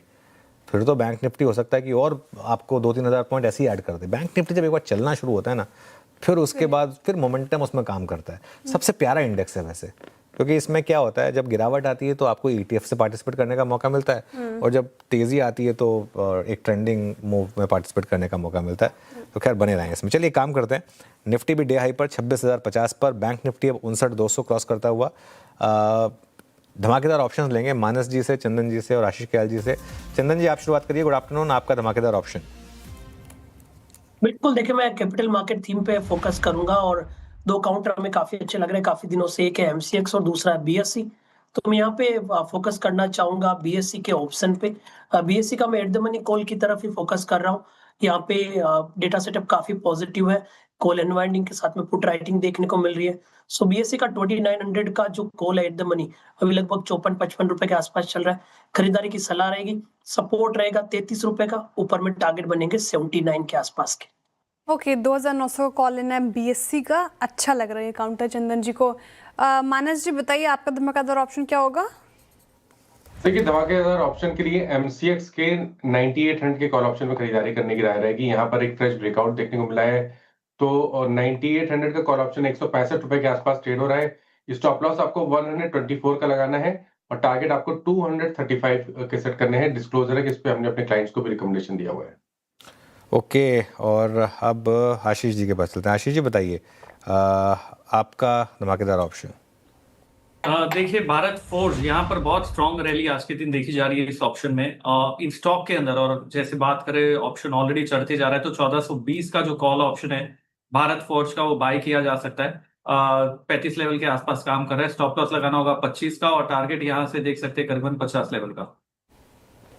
Okay, Bharat forge सोना बीएलडब्ल्यू पहले सुझाया आशीष कैल जी ने। अब भारत फोर्ज ऑटो एंसिलरीज अच्छा परफॉर्म करते हुए फिलहाल BSc MCX capital market space से और Bharat forge auto ancillaries space से धमाकेदार ऑप्शंस के लिए सुझाए गए हैं। तीनों सेक्टर में तीनों काउंटर्स में अच्छा जोश और कुछ काउंटर्स इनफैक्ट देखते हैं जहां पर सुबह से ही आज ट्रेंड इंटैक्ट है। और लेकर आइए एक बार HUL हिंदुस्तान यूनिलीवर, हमने चर्चा भी की थी सुबह। और आइसक्रीम इस बिजनेस का डीमर्ज होकर अलग लिस्ट होगा। करीब करीब 2% की तेज़ी, 1.5% ज़्यादा की तेज़ी HUL में अभी भी फिलहाल देखने को मिल रही है 24-44 के लेवल पर। राजेश सातपुते जी, HUL जिस तरीके से आज इसने रैली दिखाई, चेस करने लायक लग रहा है ये काउंटर? बिल्कुल बिल्कुल शैलजा, देखिए अगर आप इसका ओपन इंटरेस्ट भी देखें तो घट रहा है, करीबन 2% डाउन है। दैट शोज कि यहाँ पे आज शॉर्ट कवरिंग हो रही है, कैंडलस्टिक पे भी बाय बनता है। मेरे हिसाब से अगर इसका स्विंग प्ले करना है तो 2440 ये इसका इंपॉर्टेंट थ्रेशोल्ड था। 2425 का स्टॉप लॉस होगा, लॉन्ग साइड का ट्रेड होगा, टारगेट होगा करीबन 2480 से लेकर 2500। तो बायस अच्छा है, डेफिनेटली बाय कर सकते हैं। ओके, चलिए अभी काम करते हैं, एक बार श्रेया के पास चलते हैं और आज LG में जो तेज़ी है उसका जो ट्रिगर रहा वो जान लेते हैं। श्रेया बताइए। जी बिल्कुल, LG इलेक्ट्रॉनिक्स शानदार तेजी के साथ आज कारोबार करता हुआ नजर आया आज के सत्र में। और सुबह मॉर्गन स्टैनली की रिपोर्ट आई थी, इस पर काफ़ी बुलिश रिपोर्ट उनकी तरफ से, ओवरवेट की कॉल आ गई थी। टारगेट प्राइस उन्होंने अच्छा खासा बढ़ा दिया था, 1864 का टारगेट प्राइस LG इलेक्ट्रॉनिक्स में। 13-14% का अपसाइड उनको नजर आ रहा है। इन स्तरों पर खरीदारी की राय। अब सवाल ये कि क्यों अच्छा लग रहा है उनको, तो वो कह रहे हैं कि टफ मार्केट में भी LG स्टैंड आउट करता है। कंज्यूमर ड्यूरेबल्स, अगर आप AC, फ्रिज, टीवी एटसेट्रा में देखें तो कंपटीशन हाई होने के बावजूद LG ने इंडस्ट्री को लीड किया है। लीडिंग मार्जिन, सबसे अच्छे प्रॉफिट लेवल्स हैं इसके। कैपिटल एफिशिएंसी, कम पैसों में ज़्यादा आउटपुट निकाल लेती है और बाकी ब्रांड से, इसीलिए इसको अलग बनाता है। अब ग्रोथ किससे आएगी, तो मॉर्गन स्टैनली का मानना है कि आगे चल के LG नई मैन्युफैक्चरिंग कैपेसिटी पर ध्यान देगी, साथ ही एक्सपोर्ट्स बढ़ाने के ऊपर लेकर कंपनी काफ़ी फोकस कर रही है, वहाँ पे कदम बढ़ाए जा रहे हैं। B2B बिजनेस बढ़ने से, ऑफिस इंडस्ट्रीज़ को बड़े ऑर्डर मिलने से, तो ये LG के लिए बड़े ट्रिगर्स होंगे। अर्निंग ट्रेंड्स भी अगर आप देखें तो वो लग रहा है कि वहाँ पे भी अच्छे नंबर्स आ सकते हैं। फिनेंशियल 26 में हालांकि मॉर्गन स्टैनली कह रहे हैं कि अर्निंग्स 9% गिर सकते हैं क्योंकि AC सेगमेंट उतना वाव परफॉर्म नहीं करेगा, वहाँ से थोड़ी वीकनेस आएगी। लेकिन फिनेंशियल 26 और 28 में इवेंचुअली अर्निंग्स केगर 16% रहने की उम्मीद है। यानी कि 3 साल में देखें तो ग्रोथ स्टोरी इंटैक्ट है, स्ट्रॉन्ग नजर आ रही है, स्ट्रॉन्ग अर्निंग्स। इसलिए फिलहाल LG इलेक्ट्रॉनिक्स आपके रडार पर होना चाहिए और शानदार रैली के साथ आज कारोबार करता हुआ नजर आया, 3.5% अप आज के सेशन में। मॉर्गन स्टैनली की एक बहुत इंटरेस्टिंग रिपोर्ट आई है। उन्होंने 1864 के टारगेट दिए हैं यहाँ पर और वो ये मान रहे हैं कि कंज्यूमर ड्यूरेबल कैटेगरी में ये बेस्ट प्ले है, सबसे अच्छे मार्जिन और सबसे बेहतर कैपिटल एफिशिएंसी वाली कंपनी। 26 से 28 के दौरान 16% अर्निंग कैगर मानकर चल रहे हैं ये और 50 का मल्टीपल दे रहे हैं ये, उसके हिसाब से ये 1864 का टारगेट ले रहे हैं।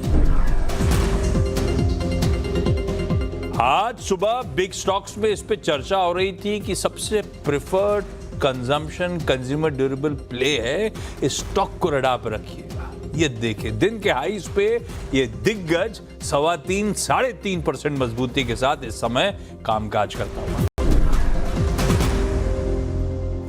चलिए आगे बढ़ते हैं। अब 4 का चौका की शुरुआत करेंगे। सस्ता ऑप्शन लेंगे मानस जी से, उसके बाद हम चलेंगे राजेश जी के पास FNO सुपरस्टार के लिए, चार्ट का चमत्कार के लिए चंदन जी के पास और मिड कैप फंडा के लिए गौरांग जी के पास। तो मानस जी बताइए आपका सस्ता ऑप्शन।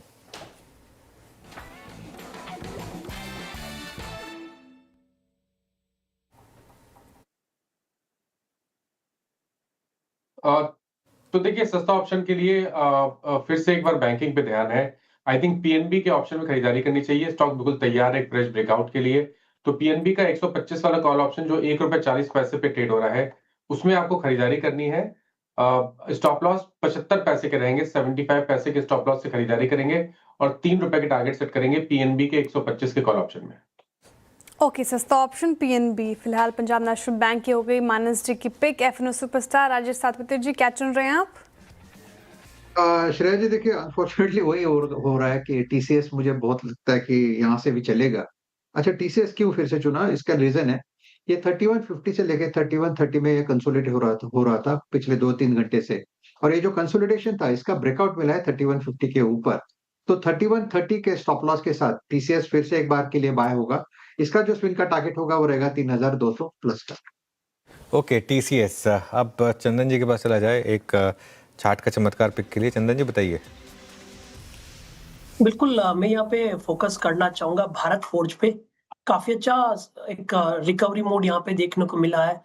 वीकली चार्ट में हाई टॉप हाई बॉटम है, डेली चार्ट में एक छोटा सा पोलन फ्लिक का ब्रेकआउट देखने को मिला है। मल्टीपल बेरियल 1410-15 थी, वो डिसाइसिव आज पार हुए हैं और कहीं ना कहीं वापस एक बड़ी स्ट्रेंथ इस काउंटर में देखने को बन रही है।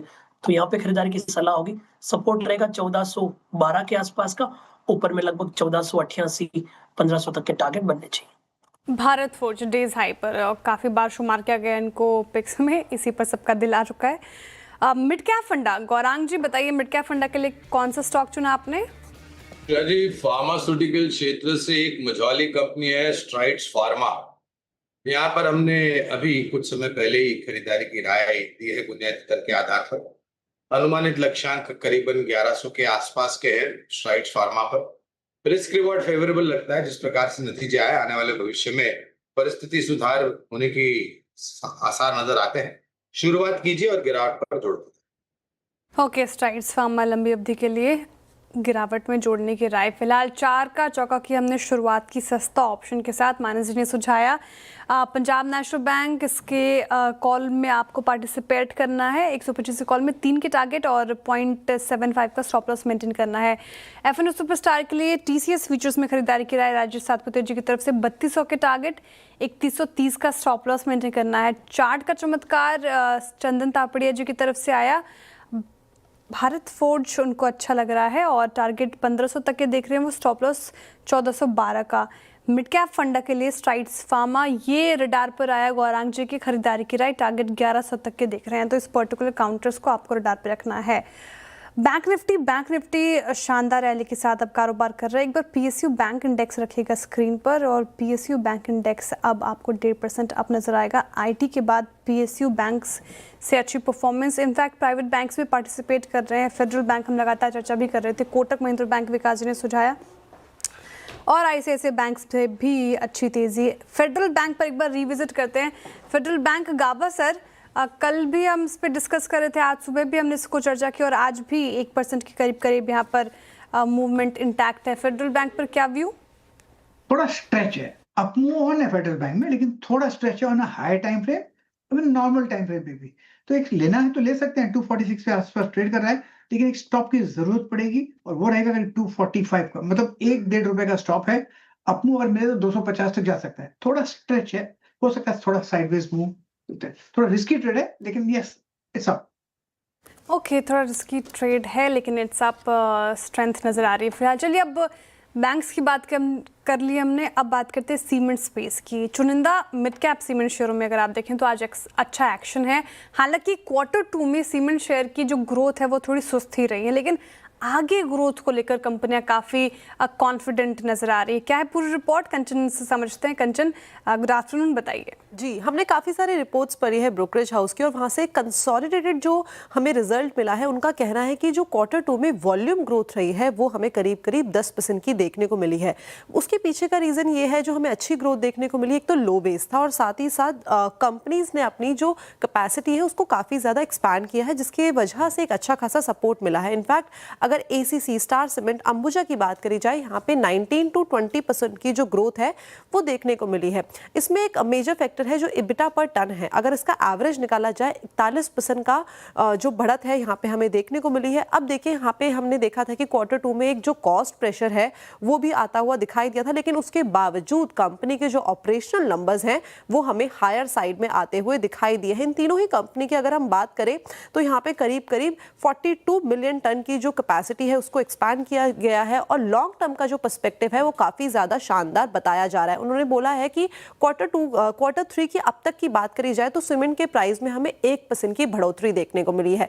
ईयर टू डेट की बात करी जाए तो 4% का प्राइस हमें इंक्रीमेंट होता हुआ दिखाई दिया है, जिसकी वजह से जो पूरा का पूरा सीमेंट सेक्टर है काफ़ी ज़्यादा अच्छा दिखाई दे रहा है। फेस्टिव के बाद जो कंस्ट्रक्शन का पीरियड शुरू होगा वहाँ से भी जो डिमांड है उसको एक अच्छी खासी जो ग्रोथ है वो मिलती हुई दिखाई दे सकती है। ओके, शुक्रिया कंचन। तो मिड कैप सीमेंट आज भी थोड़ा सा एक्शन में आपको दिखाई देगा। अब बात करते हैं आज ग्लोबल मार्केट के सबसे बड़े ट्रिगर की। जी हाँ, सबसे बड़ा ट्रिगर, इससे बड़ा कोई ट्रिगर नहीं है आज, वो है अमेरिकी बाज़ारों पर और ख़ास तौर से एक पर्टिकुलर कंपनी पर। आज बाज़ार बंद होने के बाद दुनिया की सबसे ज़्यादा मार्केट कैप वाली कंपनी एनवीडिया, जी हाँ, एक ऐसी कंपनी जिसका मार्केट कैप कई देशों के जीडीपी से ज़्यादा है, इसके नंबर्स आएंगे। इस नतीजों को क्यों अहम माना जा रहा है ये जानते हैं आशीष से। आशीष, बताइए। बिल्कुल सही कह रहे हो आप। कहते हैं ना वो बिगेस्ट कैटलिस्ट जिस पर दुनिया भर की नजरें हैं। आज आफ्टर द बेल यानी कि अमेरिकी मार्केट्स बंद होने के बाद वो तिमाही नतीजे सामने आ रहे होंगे और नतीजे तब आ रहे हैं एनवीडिया के जब ग्लोबली सबसे ज्यादा चर्चा हो रही है मेजर टेक्नोलॉजी स्टॉक्स के खूब ऊंचे या कहते हैं ना स्काई हाई वैल्यूएशंस को लेकर। अब डिस्कस करता हूं आपसे पहले क्यों पिछले 1-1.5 साल से आए दिन हम लोग यहां बैठ के भी एनवीडिया की चर्चा करते रहते हैं। ग्लोबली सबसे ज्यादा चर्चा इस इकलौते स्टॉक की होती है।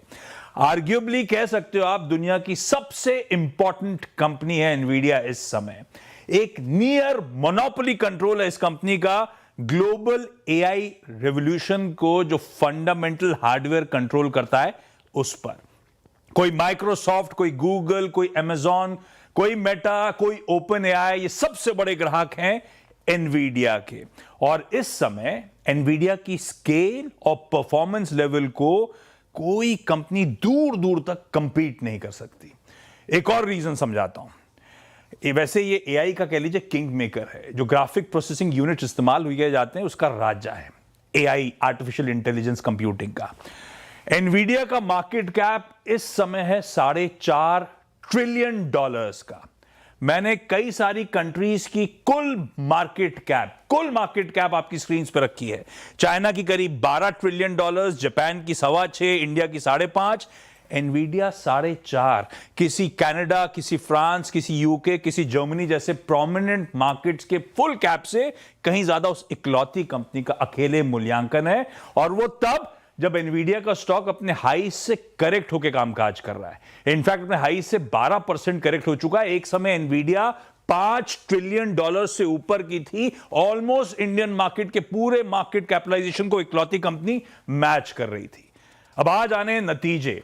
एनवीडिया की ग्रोथ पिछले कुछ समय से क्यू ऑन क्यू आपके स्क्रीन पे मैप करके रखता हूं।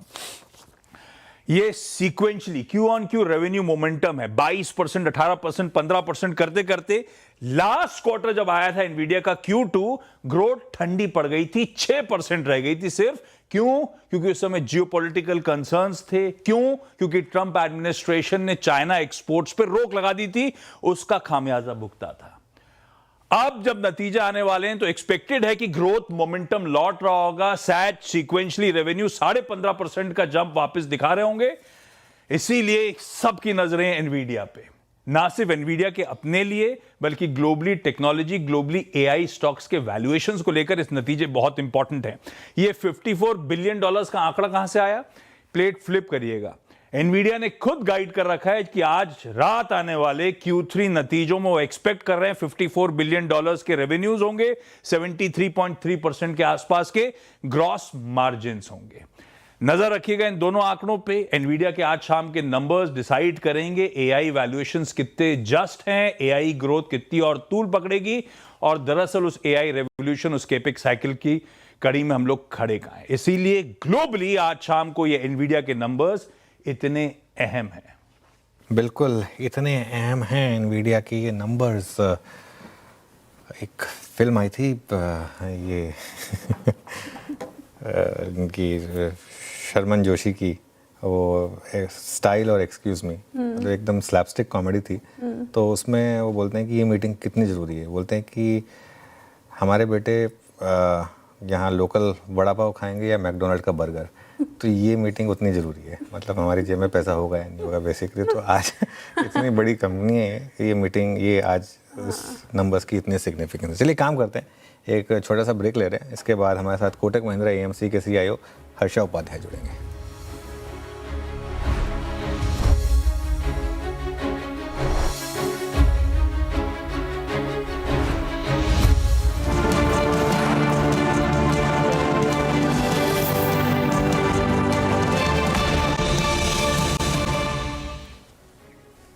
Welcome back. एक बार सम्मान वापस लेकर आइए जरा। 10% का लोअर फ्रीज लग चुका है इसमें। ये देखिए स्टॉक जो हम बात कर रहे थे, आपने सबसे पहले खबर सुनी होगी CNBC आवाज़ पर, और सुप्रीम कोर्ट ने जो कड़ा रुख अपनाया उसके बाद जिस तरीके का वो मूव था। हालांकि जैसे हम बार बार कह रहे हैं कि जो केस था उस समय कंपनी का नाम इंडियाबुल्स हाउसिंग था, उसके बाद डील हुई है, तो इसके लिए भी थोड़ा सा ये एक डिफ्रेंशिएटर है। लेकिन फिर भी जो भी है 10% के करीब आप देखिए लोअर सर्किट यहाँ पर इस समय स्टॉक में लगता हुआ। अब आगे बढ़ते हैं, हमारे साथ कोटक महिंद्रा एएमसी के CIO हर्षा उपाध्याय जुड़े हैं, उनसे बात करेंगे। हर्षा जी, गुड आफ्टरनून। हर्षा जी, मार्केट में एक काफ़ी क्लियरली आउट परफॉर्मेंस दिख रही है। अब तक हमारी तकलीफ थी कि हम ग्लोबल मार्केट से अंडर परफॉर्म कर रहे थे, लेकिन ऑफ लेट एक सेंस तो बन रही है कि हम गिर नहीं रहे हैं, जबकि ग्लोबल मार्केट में इतना प्रेशर है। आपके हिसाब से क्या यहाँ से अब मार्केट का मोमेंटम पॉजिटिव रहेगा? गुड आफ्टरनून अनुज। क्लियरली देखिए, मार्केट का जो अंडरटोन है वो बुलिश बोल सकते हैं। नतीजे जो दूसरे तिमाही के आए हैं वो कुछ खास नहीं रहे। ग्लोबली मार्केट्स एक तरफ से गिरावट की दौर पे चल रहे हैं। US इंडिया ट्रेड डील का भी कोई ऐसे रेजोल्यूशन का क्लैरिटी नहीं है। ये सब इश्यूज के बावजूद जो इंडियन मार्केट्स अभी तक जो पिछले कुछ ट्रेडिंग सेशंस पे जो स्ट्रेंथ दिखाया है, तो उससे लगता तो है कि एक तरफ से अंडरलाइंग मोमेंटम बदल चुका है और थोड़ा बुलिश मोमेंटम वापस मार्केट में आया है। इसका ये रीजन हो सकता है क्योंकि कहीं ना कहीं जाके US इंडिया ट्रेड रिलेशनशिप एक तरफ से नॉर्मलाइज होना जरूरी है, और टाइमिंग करना बहुत मुश्किल है, लेकिन यही उम्मीद है। और दूसरी बात है, यहाँ से लेके सीक्वेंशियली हमें लगता है कि जो नतीजे आएंगे वहाँ पे एक तरफ से अर्निंग्स ट्रेजेक्टरी जो रहेगा वो बेहतर रहेगा, वो भी एक तरफ से फैक्टर इन शायद मार्केट में हो रहा है। तो हमें लगता है कि शायद बहुत बड़ा नेगेटिव नहीं आने से मार्केट यहाँ से थोड़ा बहुत ऊपर जा सकता है। ओके, थोड़ा बहुत मार्केट यहाँ से ऊपर जा सकता है। हर्षा जी, बैंकों में शानदार तेजी है और खासतौर से PSU बैंक्स और Tier 2 बैंक्स ने लीड किया है इस मूव को ऊपर। ये क्या सिग्नल कर रहा है एकदम से? जिस तरीके का हमने मोमेंटम देखा बैंक निफ्टी में और बैंकिंग शेयरों में, और बहुत लोगों का मानना है कि अभी भी बैंक शायद अंडर वैल्यूड है, आपका क्या व्यू होगा? बिल्कुल अनुज, अगर आप देखेंगे पिछले एक साल से काफी सारे जो market participants including Kotak mutual fund का यही व्यू था कि बैंकिंग एंड फाइनेंशियल सर्विसेज एक आउट परफॉर्मिंग सेक्टर हो सकता है। वो जरूर 2025 कैलेंडर ईयर में अभी तक भी आउट परफॉर्म किया हुआ है, लेकिन जैसे मार्केट्स फ्लैटिश रहे उससे बहुत ज्यादा आउट परफॉर्मेंस तो दिखाई नहीं दे रहा है। लेकिन अभी हमें लगता है कि बहुत सारे जो नेगेटिव्स हैं बैंकिंग सेक्टर के लिए वो शायद हमारे पीछे रह चुके हैं। जैसे कि नेट इंटरेस्ट मार्जिन का जो कंप्रेशन था वो मोर और लेस प्ले आउट हो चुका है। ग्रोथ के ऊपर एक तरफ से क्वेश्चन मार्क था, वो भी शायद यहाँ से बेहतर होना चाहिए। और एसेट क्वालिटी का तो ऐसे कोई बहुत बड़ा चिंता का विषय नहीं है कोई भी बैंक में, कोई भी रीजन में। तो ओवरऑल हमें लगता है कि इस वैल्यूएशन से भी यहाँ से भी out performance banking and financials में आ सकता है। और जब आप PSU बैंक्स को देखेंगे तो वो जरूर उनके वैल्यूएशंस प्राइवेट बैंक से भी बहुत कम है। और पहले ये हुआ करता था कि जहाँ पे एसेट क्वालिटी इश्यूज आते थे तो PSU बैंक्स एक तरफ और प्राइवेट बैंक्स एक तरफ। आज के दिन में पूरे सिस्टम में कोई एसेट क्वालिटी का ऐसा कोई इश्यू नहीं है, तो हमें लगता है कि यहाँ पे री रेटिंग का एक अच्छा मौका भी बन रहा है। ओके, री रेटिंग का मौका दिख रहा है आपको पीएसयू बैंक में। हर्षा जी, गुड आफ्टरनून। श्रेया बात कर रही हूँ। अब बैंक्स और स्पेशली पीएसयू बैंक्स को लेकर हमने चर्चा की, लेकिन एक और सेक्टर जिसने आज सबको सरप्राइज किया, इनफैक्ट अच्छी तेज़ी दिखाई, आईटी की बात कर रही हूँ। 3% इंडेक्स अप। आईटी जिस तरीके से पिछले कुछ सत्रों से टूटा था, लेकिन उसके बाद एक एक करके खबरें H1B वीज़ा को लेकर, चाहे ट्रेड डील को लेकर कदम बढ़ाया जा रहा है, उसका कहीं ना कहीं पॉजिटिव रुख। अब क्या आईटी के लिए समतल ज़मीन ढूंढना अब सही रहेगा? आपका व्यू क्या बन रहा है फिलहाल आईटी को लेकर? देखिए, आईटी सेक्टर पे हमारा व्यू अभी भी इतना कुछ खास बदला नहीं है। हमें अभी भी लगता है कि शायद जो डोमेस्टिक ओरिएंटेड बिजनेसेस हैं वहाँ पे शायद ज़्यादा पैसा बनाने का मौका रहेगा अगले साल भी। जरूर ये हुआ है जहाँ पे एक तरफ से काफी सारे जो निवेशक थे जो ग्लोबली निवेश करते थे, उनका ये व्यू था कि एआई सबसे आगे रहेगा और उसके सामने जो शॉर्ट करते थे वो शायद पुराने जमाने के जो आईटी सर्विसेज, जो इंडियन आईटी सर्विसेज कंपनी, ऐसे कंपनीज में शायद हुआ है। और जैसे एआई ट्रेड यूएस में एक तरफ से अनवाइंड हो रहा है, तो हो सकता है यहाँ पे जो शॉर्ट्स थे वो भी अनवाइंड हो रहे हैं। लेकिन ओवरऑल अगर आप बिजनेस मोमेंटम देखते हैं, वहाँ पे कुछ खास बदलाव नहीं हुआ है। तो अभी भी हमें लगता है कि आईटी सेक्टर से बेहतर रहेगा कुछ और डोमेस्टिक ओरिएंटेड सेक्टर्स, जहाँ पे ग्रोथ भी बेहतर रहेगा और शायद वहाँ पे न्यूज़ फ्लो भी इतना कुछ वोलेटाइल नहीं रहेगा। तो ऐसा कौन सा सेक्टर जो लगता है आपको जहाँ पे न्यूज़ फ्लो नहीं है और ग्रोथ बेहतर रह सकती है? रिजल्ट सीजन कंप्लीट हो गए, कहाँ पे फुल फ्लेज रिकवरी और साथ ही अब अपकमिंग क्वार्टर्स में आपको स्ट्रेंथ नजर आ रही है? श्रेया जी, देखिए, हमने बैंकिंग और फाइनेंशियल सर्विसेज का तो बात किया है अभी।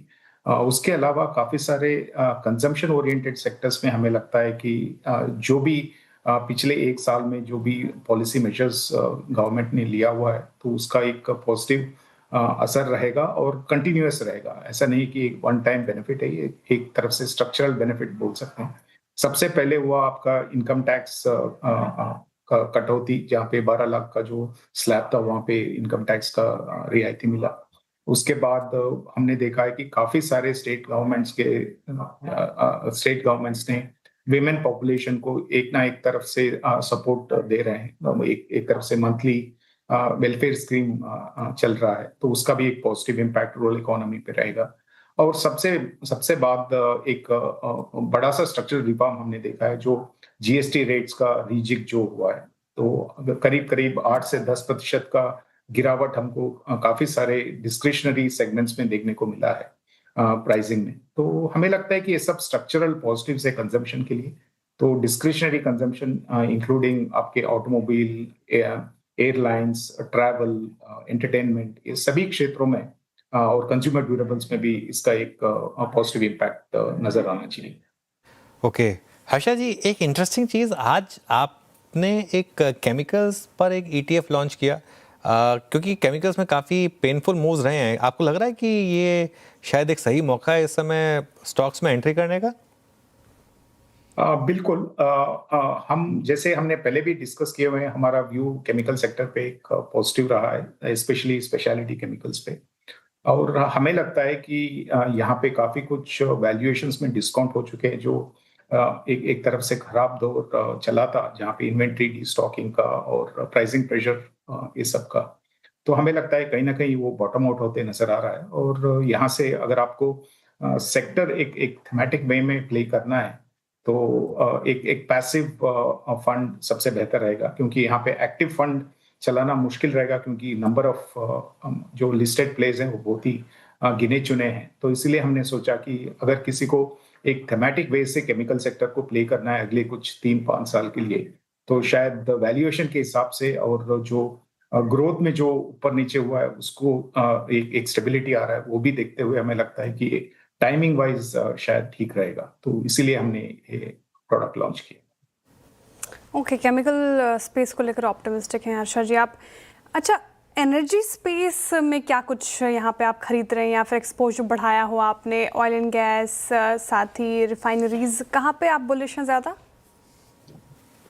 देखिए, हम डाउनस्ट्रीम जो ऑयल एंड गैस है वहाँ पे ज़्यादातर बुलिश है। सो ऑयल मार्केटिंग कंपनीज में हमारा व्यू पॉजिटिव है, और मोस्ट जो हमारे पोर्टफोलियोज हैं सभी में एक तरफ से ओवरवेट पोजीशन बना के चल रहे हैं। हमें लगता है कि इतने सारे जियोपॉलिटिकल इश्यूज के बाद और ट्रेड का एक उतार चढ़ाव के बाद भी अगर आप देखते हैं तो क्रूड ऑयल उधर का उधर ही है, करीब करीब 60 और 65 के रेंज में ब्रेंट का जो भाव है। तो हमें लगता है कि जैसे थोड़े बहुत और जियोपॉलिटिकल इश्यूज रिजॉल्व होंगे तो ये जरूर और नीचे के लेवल पे आना चाहिए। अगर नहीं भी होता है तो ये बहुत ही एक अच्छा सा रेंज बना हुआ है जहाँ पे ऑयल मार्केटिंग कंपनीज के लिए, रिफाइनिंग कंपनीज के लिए एक तरफ से पॉजिटिव है। तो हमें लगता है कि वहाँ पे अभी भी आउट परफॉर्मेंस का काफी कुछ बाकी है।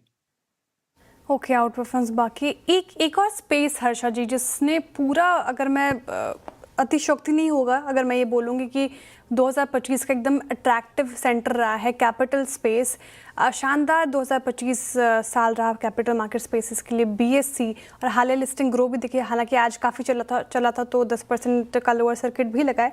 Capital market as a space आप अभी कैसे देख रहे हैं और यहाँ पर कौन से स्टॉक्स प्रिफर्ड स्टॉक्स होंगे आपके?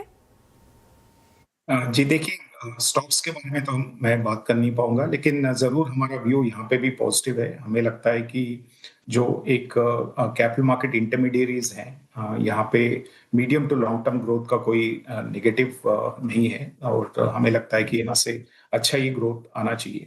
जरूर वैल्यूएशंस थोड़े महंगे हैं इस सेक्टर में, इस सब सेगमेंट में, और इसलिए थोड़ा बहुत सेलेक्टिव तरीके से यहाँ पे निवेश करना बेहतर रहेगा। और हमारे पोर्टफोलियोज में भी हम एक तरफ से सेलेक्टिव वे में कैपिटल मार्केट इंटरमीडिएरीज को हम प्ले कर रहे हैं। ओके, कैपिटल मार्केट स्पेस को लेकर भी आप ऑप्टिमिस्टिक हैं। बहुत शुक्रिया हर्षा जी, आज हमारे साथ जुड़े हैं आप, तमाम सवालों के आपने जवाब दिए इतने अच्छी तरीके से। बहुत शुक्रिया आपके वक्त के लिए। क्लोजिंग की तरफ बढ़ रहे हैं और शानदार क्लोजिंग की तरफ बढ़ते हुए निफ्टी करीब अब 140 अंक ऊपर, बैंक निफ्टी 212 अंक ऊपर।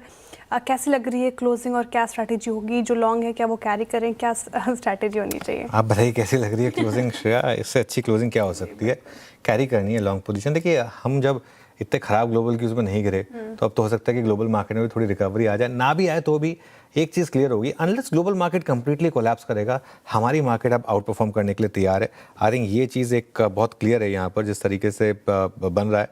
और भारतीय मार्केट काफ़ी मजबूत है इस समय रिलेटिव स्ट्रेंथ पर, और एक बार 26,100 क्रॉस हुआ तो मुझे लग रहा है कि फिर बड़ी वाली शॉर्ट कवरिंग आएगी। 26,104 का हमारा हाई था, एक बार वो क्रॉस हो गया तो बड़ी कवरिंग आएगी। और बैंक निफ्टी में अभी भी मुझे लग रहा है कि 59,500 और 60,000 के टारगेट खुले हैं। शायद कुछ बड़ा हो रहा है इस समय बैंक निफ्टी में जिस तरीके से मूव्स आ रहे हैं, और ये मेरा व्यू है। और इससे से रिलेटेड एक स्टोरी आपकी स्क्रीन पर फ्लैश हो रही है। लक्ष्मण जी के पास चलते हैं, हमारे इकोनॉमिक पॉलिसी एडिटर जिन्होंने ये न्यूज़ ब्रेक की है। लक्ष्मण जी बताइए क्या बड़ी खबर इस समय? देखिए, यहाँ जो मुझे सूत्रों से जानकारी मिली उसके मुताबिक सरकार का अगला फोकस बैंकिंग रिफॉर्म पर हो सकता है, और बैंकिंग रिफॉर्म को लेकर के जमीनी स्तर पर तैयारियां यहाँ पर शुरू हो गई हैं।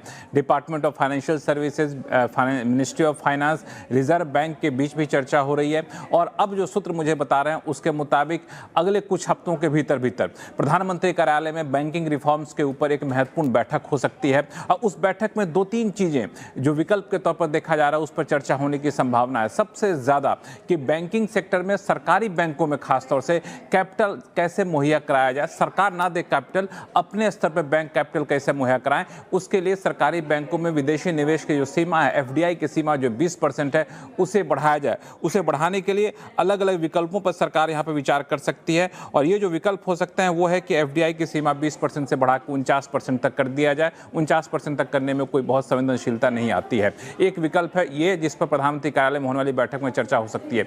दूसरा कि 2 से 4 बड़े बैंक होने चाहिए, इस बात पर लगातार वित्त मंत्री ने जोर दिया है और मुझे लगता है कि इस पर अब तेजी से काम आगे बढ़ता हुआ दिखेगा।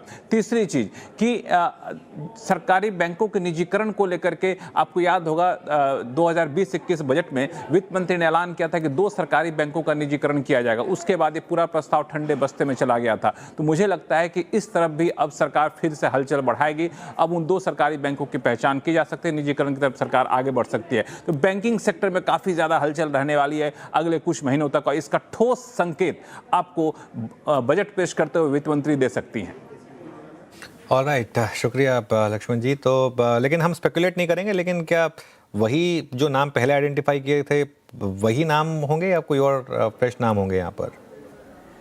ये कहना थोड़ा सा मुश्किल होगा, लेकिन आपको याद होगा जब वित्त मंत्री ने ऐलान किया था उसके बाद नीति आयोग के वाइस चेयरमैन की अगुवाई में एक कमेटी बनाई गई थी। उन्होंने सारे लोगों से बातचीत किया था, बातचीत करके 2 नामों को आइडेंटिफाई किया था। उसका फिर उसकी समीक्षा की गई तो 2 से 3 नाम उस वक्त निकल कर जो सामने आए थे, central bank of India, Indian overseas bank, UCO bank, कई बार बैंक ऑफ महाराष्ट्र बैंक का भी नाम आया था, लेकिन उस पर से किसी पर भी अंतिम मंजूरी नहीं मिली थी। तो अब जब ये नए सिरे से इस पर बातचीत की जाएगी तो मुझे लगता है कि नए सिरे से नामों का चयन किया जाएगा और फिर ये तय किया जाएगा किन किन बैंकों का निजीकरण किया जाना है। चलिए, शुक्रिया लक्ष्मण जी। तो ये एक और बड़ी स्टोरी सीएनबीसी आवाज़ पर इस समय पीएसयू बैंक्स एक बार लेकर आइए जरा। पीएसयू बैंक्स में अच्छा मोमेंटम है।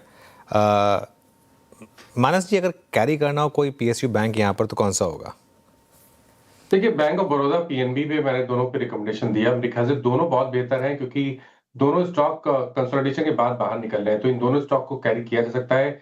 अगर इन दोनों में एक ही स्टॉक को ही पिक करना हो, एज ए बीटीएसटी भी अगर पिक करना हो, तो मेरे ख्याल से बैंक ऑफ बड़ौदा में खरीदारी करें 290 के स्टॉप लॉस से 300 रुपए के टारगेट के लिए।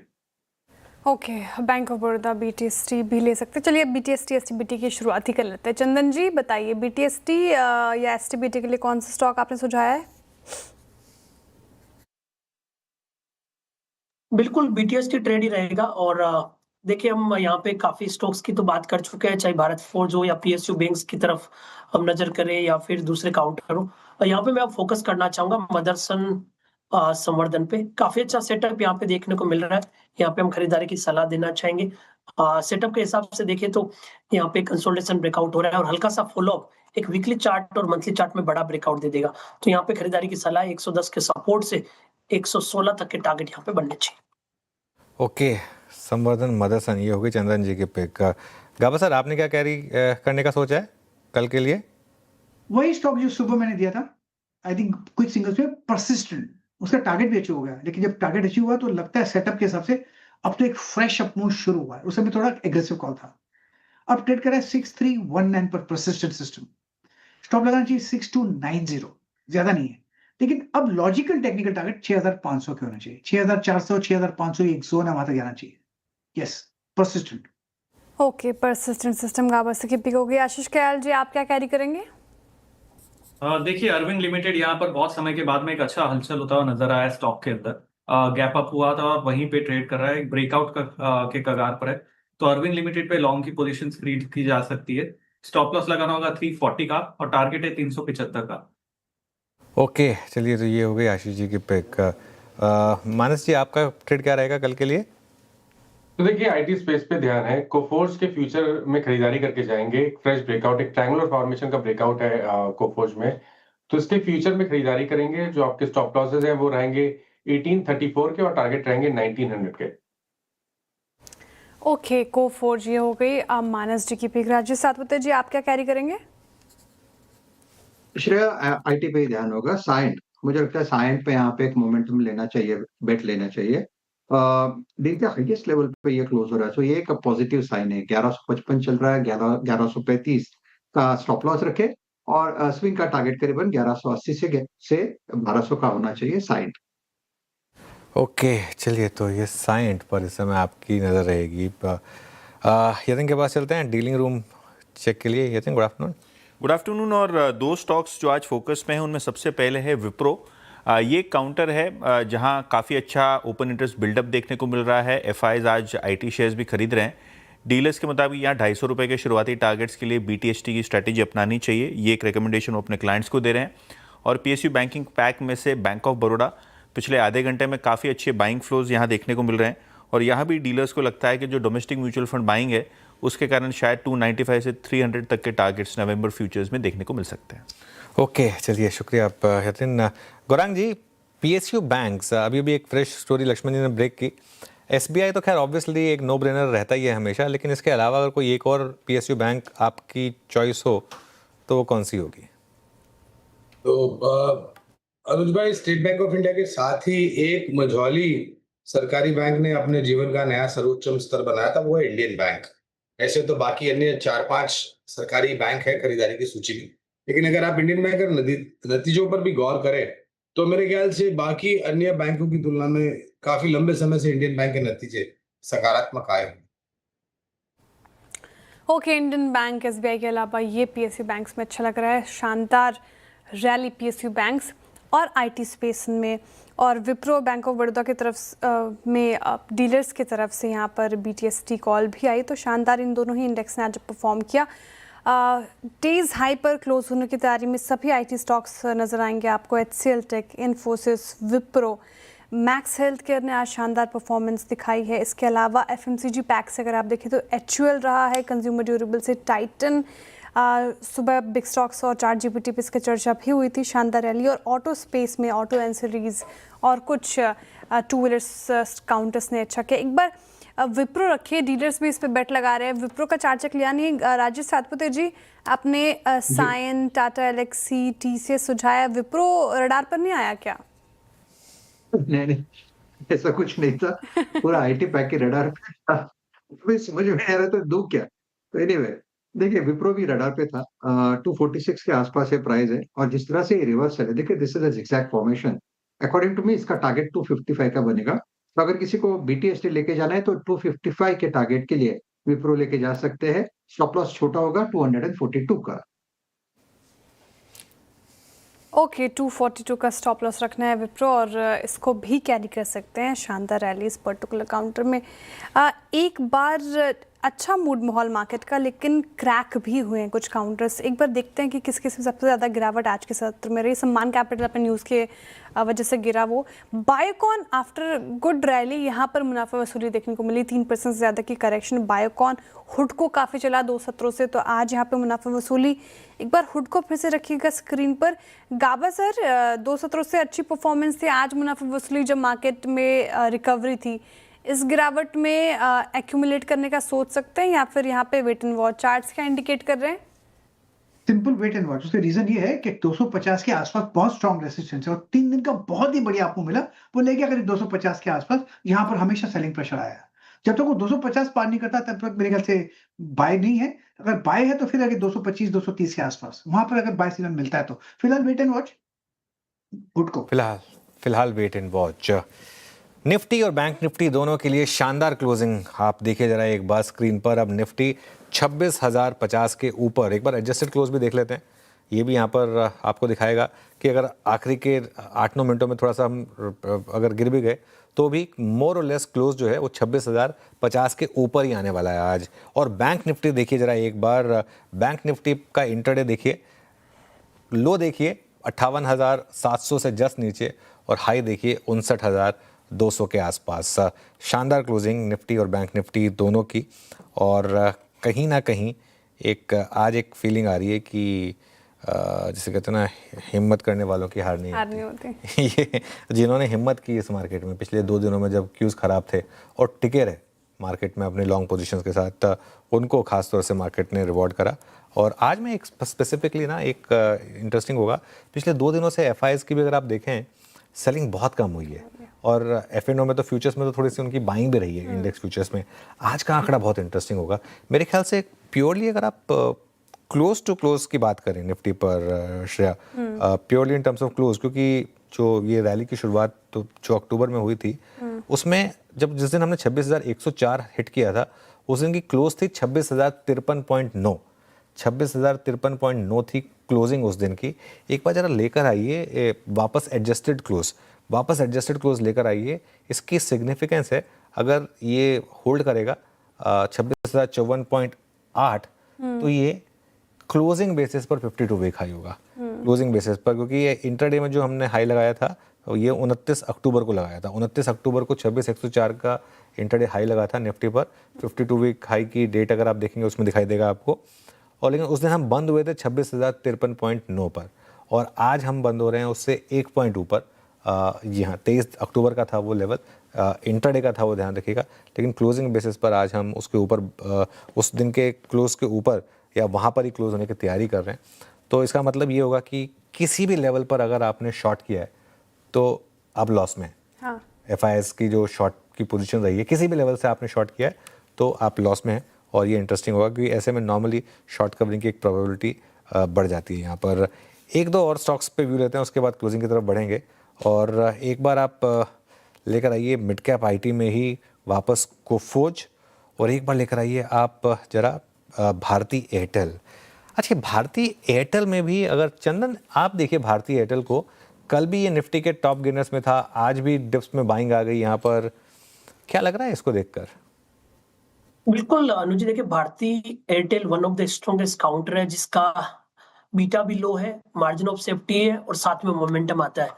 आप देखोगे इस मार्केट में पिछले लगातार 7 सालों से ये काउंटर चल रहा है, मोमेंटम नहीं बनता है, धीरे धीरे काउंटर चल जाता है और इस साल भी ऑलरेडी ये लगभग 36% की बढ़त बना चुका है। तो आई थिंक ये काउंटर ऐसा है जो आपके पोर्टफोलियो में रहना ही चाहिए। इतना चला है फिर भी लग रहा है अभी भी मोमेंटम बनना चाहिए।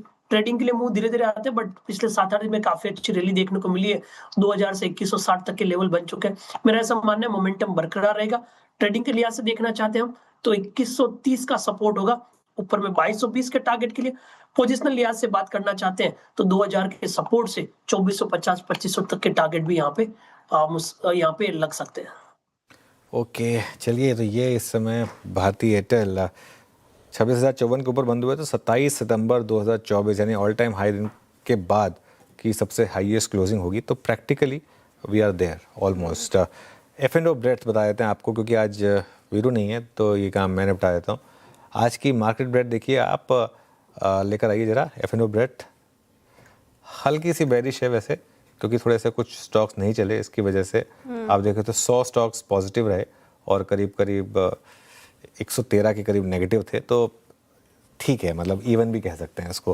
पहले लॉन्ग पे आते हैं। लॉन्ग्स कहाँ बने? सबसे ऊपर आपको आईटी दिखाई देगा, इसमें सारे के सारे। एक पीबी फिनटेक को छोड़ दें तो कोफोज, HCL टेक, पीबी तो चला ही खैर, विप्रो और वोल्टास, यहाँ पर अच्छे खासे लॉन्ग बने।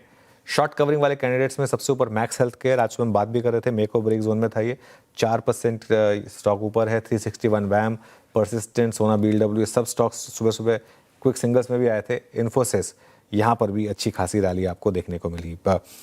इसके बाद आते हैं हम शॉर्ट बिल्डअप पर। शॉर्ट बिल्डअप में JSW energy, Tata Motors passenger vehicle, APL Apollo और लॉरस लैब्स और ICICI प्रो। और उसके बाद लॉन्ग अनवाइंडिंग में सम्मान कैपिटल, ऑब्वियसली आज का accident of the day, Biocon, हुडको, अदानी एनर्जी सॉल्यूशंस और हेवेल्स। बिल्कुल, तो ये कुछ काउंटर्स जहाँ पे लॉन्ग अनवाइंडिंग होते हुए नजर आए। F&O ब्रेथ इवन ही रही है ज़्यादातर। चलिए कुछ आखिरी के कुछ काउंटर्स चेक कर लेते हैं जिसने आज काफ़ी अच्छा परफॉर्म किया इनफैक्ट, और शानदार रैली शुरुआत से ही दिखाई। IT स्पेस में तो था ही रैली, कहाँ जहाँ पे, और एक BSE हमारे पैनल द्वारा सुझाया भी गया कैपिटल मार्केट स्पेसेस में BSE, टाइटन चला, साथ ही कल्याण ज्वेलर्स भी चलता आया। आज करीब एक बार कल्याण ज्वेलर्स का स्क्रीन पे रखिएगा चार्ट, और ये 1.5% अप क्लोज होने की तैयारी कर रहा है कल्याण ज्वेलर्स। आज का लास्ट पॉसिबली चार्ट चेक गाबा सर आप ही देखिएगा, कल्याण ज्वेलर्स, टाइटन हमने डिस्कस किया था, कल्याण ज्वेलर्स रहता है, ये भी 2% अप और डेज हाई पर ही क्लोज होने की तैयारी। कल्याण ज्वेलर्स पे कोई ट्रेड अभी फिलहाल वक्त नहीं है, लेकिन कैसा लग रहा है ये चार्ट्स पर? अभी 3 मिनट बाकी है, ले सकते हैं, लेने लायक है, फर्स्ट हो गया। सो रीजन है कि 12 दिनों से गिरावट आ रही है, आज का अपमूव अच्छी जगह से, स्ट्रक्चरली ओके। अब ट्रेड करें 500 के आसपास, स्टॉप लगाएंगे 495, पॉसिबल कि 510, 515 एक BTST के तौर पर भी ले आ सकते हैं। अब भी वक्त है 3 मिनट का। ओके, BTST के तौर पर लिया जा सकता है कल्याण ज्वेलर्स।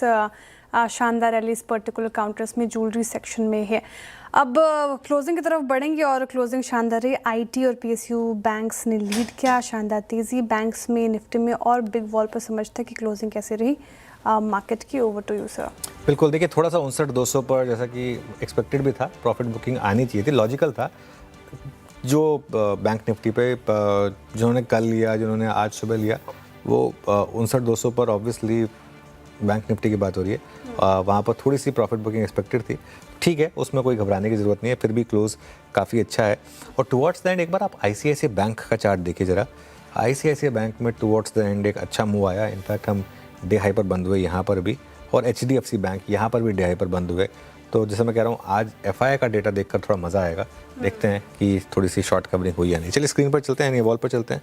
निफ्टी करीब करीब 136 पॉइंट ऊपर 26,045 पर, निफ्टी बैंक करीब करीब 300 पॉइंट ऊपर 59,200 पर, और इसके अलावा निफ्टी IT ने तो आज कमाल ही कर दिया। सुबह से ये 3% इसने बाय द एंड गेंस किए। 1000 पॉइंट से ज़्यादा की रैली निफ्टी आईटी पर आपको शानदार रैली। मिड कैप इंडेक्स ये भी करीब 0.2% ऊपर था। आज बस एक वो मलाल रह गया, स्मॉल कैप नहीं चले आज। स्मॉल कैप इंडेक्स 0.5% नीचे था। इसी वजह से आप देखेंगे एडवांस डिक्लाइन जो था वो थोड़ा सा डिक्लाइनिंग स्टॉक्स के फेवर में था। 1300 बढ़ने वाले शेयर, उसके सामने करीब 1600 गिरने वाले शेयर।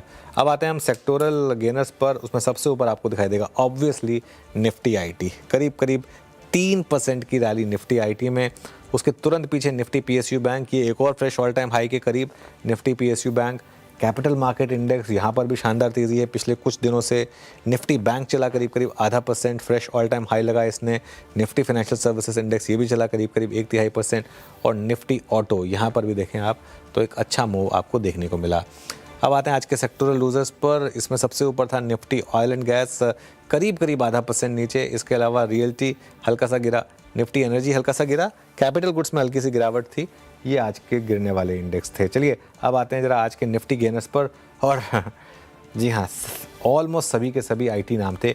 मैक्स हेल्थ केयर 4% ऊपर, लेकिन उसके अलावा HCL टेक, इन्फोसिस, विप्रो और TCS सब में 2 से लेकर 4% तक की रैली। सारे के सारे 4 लार्ज कैप आईटी स्टॉक, और उसमें आप जोड़ दीजिए सन फार्मा स्पेस से करीब 1.5% ऊपर। लूजर्स में टाटा मोटर्स पैसेंजर व्हीकल्स, यहाँ पर कुछ दिक्कत है क्लियरली। इसके अलावा coal India, Maruti Suzuki, Hindalco, Adani ports और बजाज फाइनेंस, यहाँ पर भी आज आपको हल्की सी गिरावट देखने को मिली। कुल मिलाकर बात की जाए तो क्लोजिंग काफ़ी अच्छी रही है गुरुवार की सत्र की, और क्लियरली बुधवार की, हाँ माफ़ कीजिएगा, बुधवार की क्लियरली आईटी और पीएसयू बैंक्स ने लीड किया है। लेकिन गुरुवार का सेशन कैसा रहता है और वहाँ पर क्या कुछ देखने को मिलेगा, फिर से हम कल आपके साथ जुड़ेंगे मॉर्निंग पैनल में। तब तक के लिए बने रहिए CNBC आवाज़ के साथ। नमस्कार।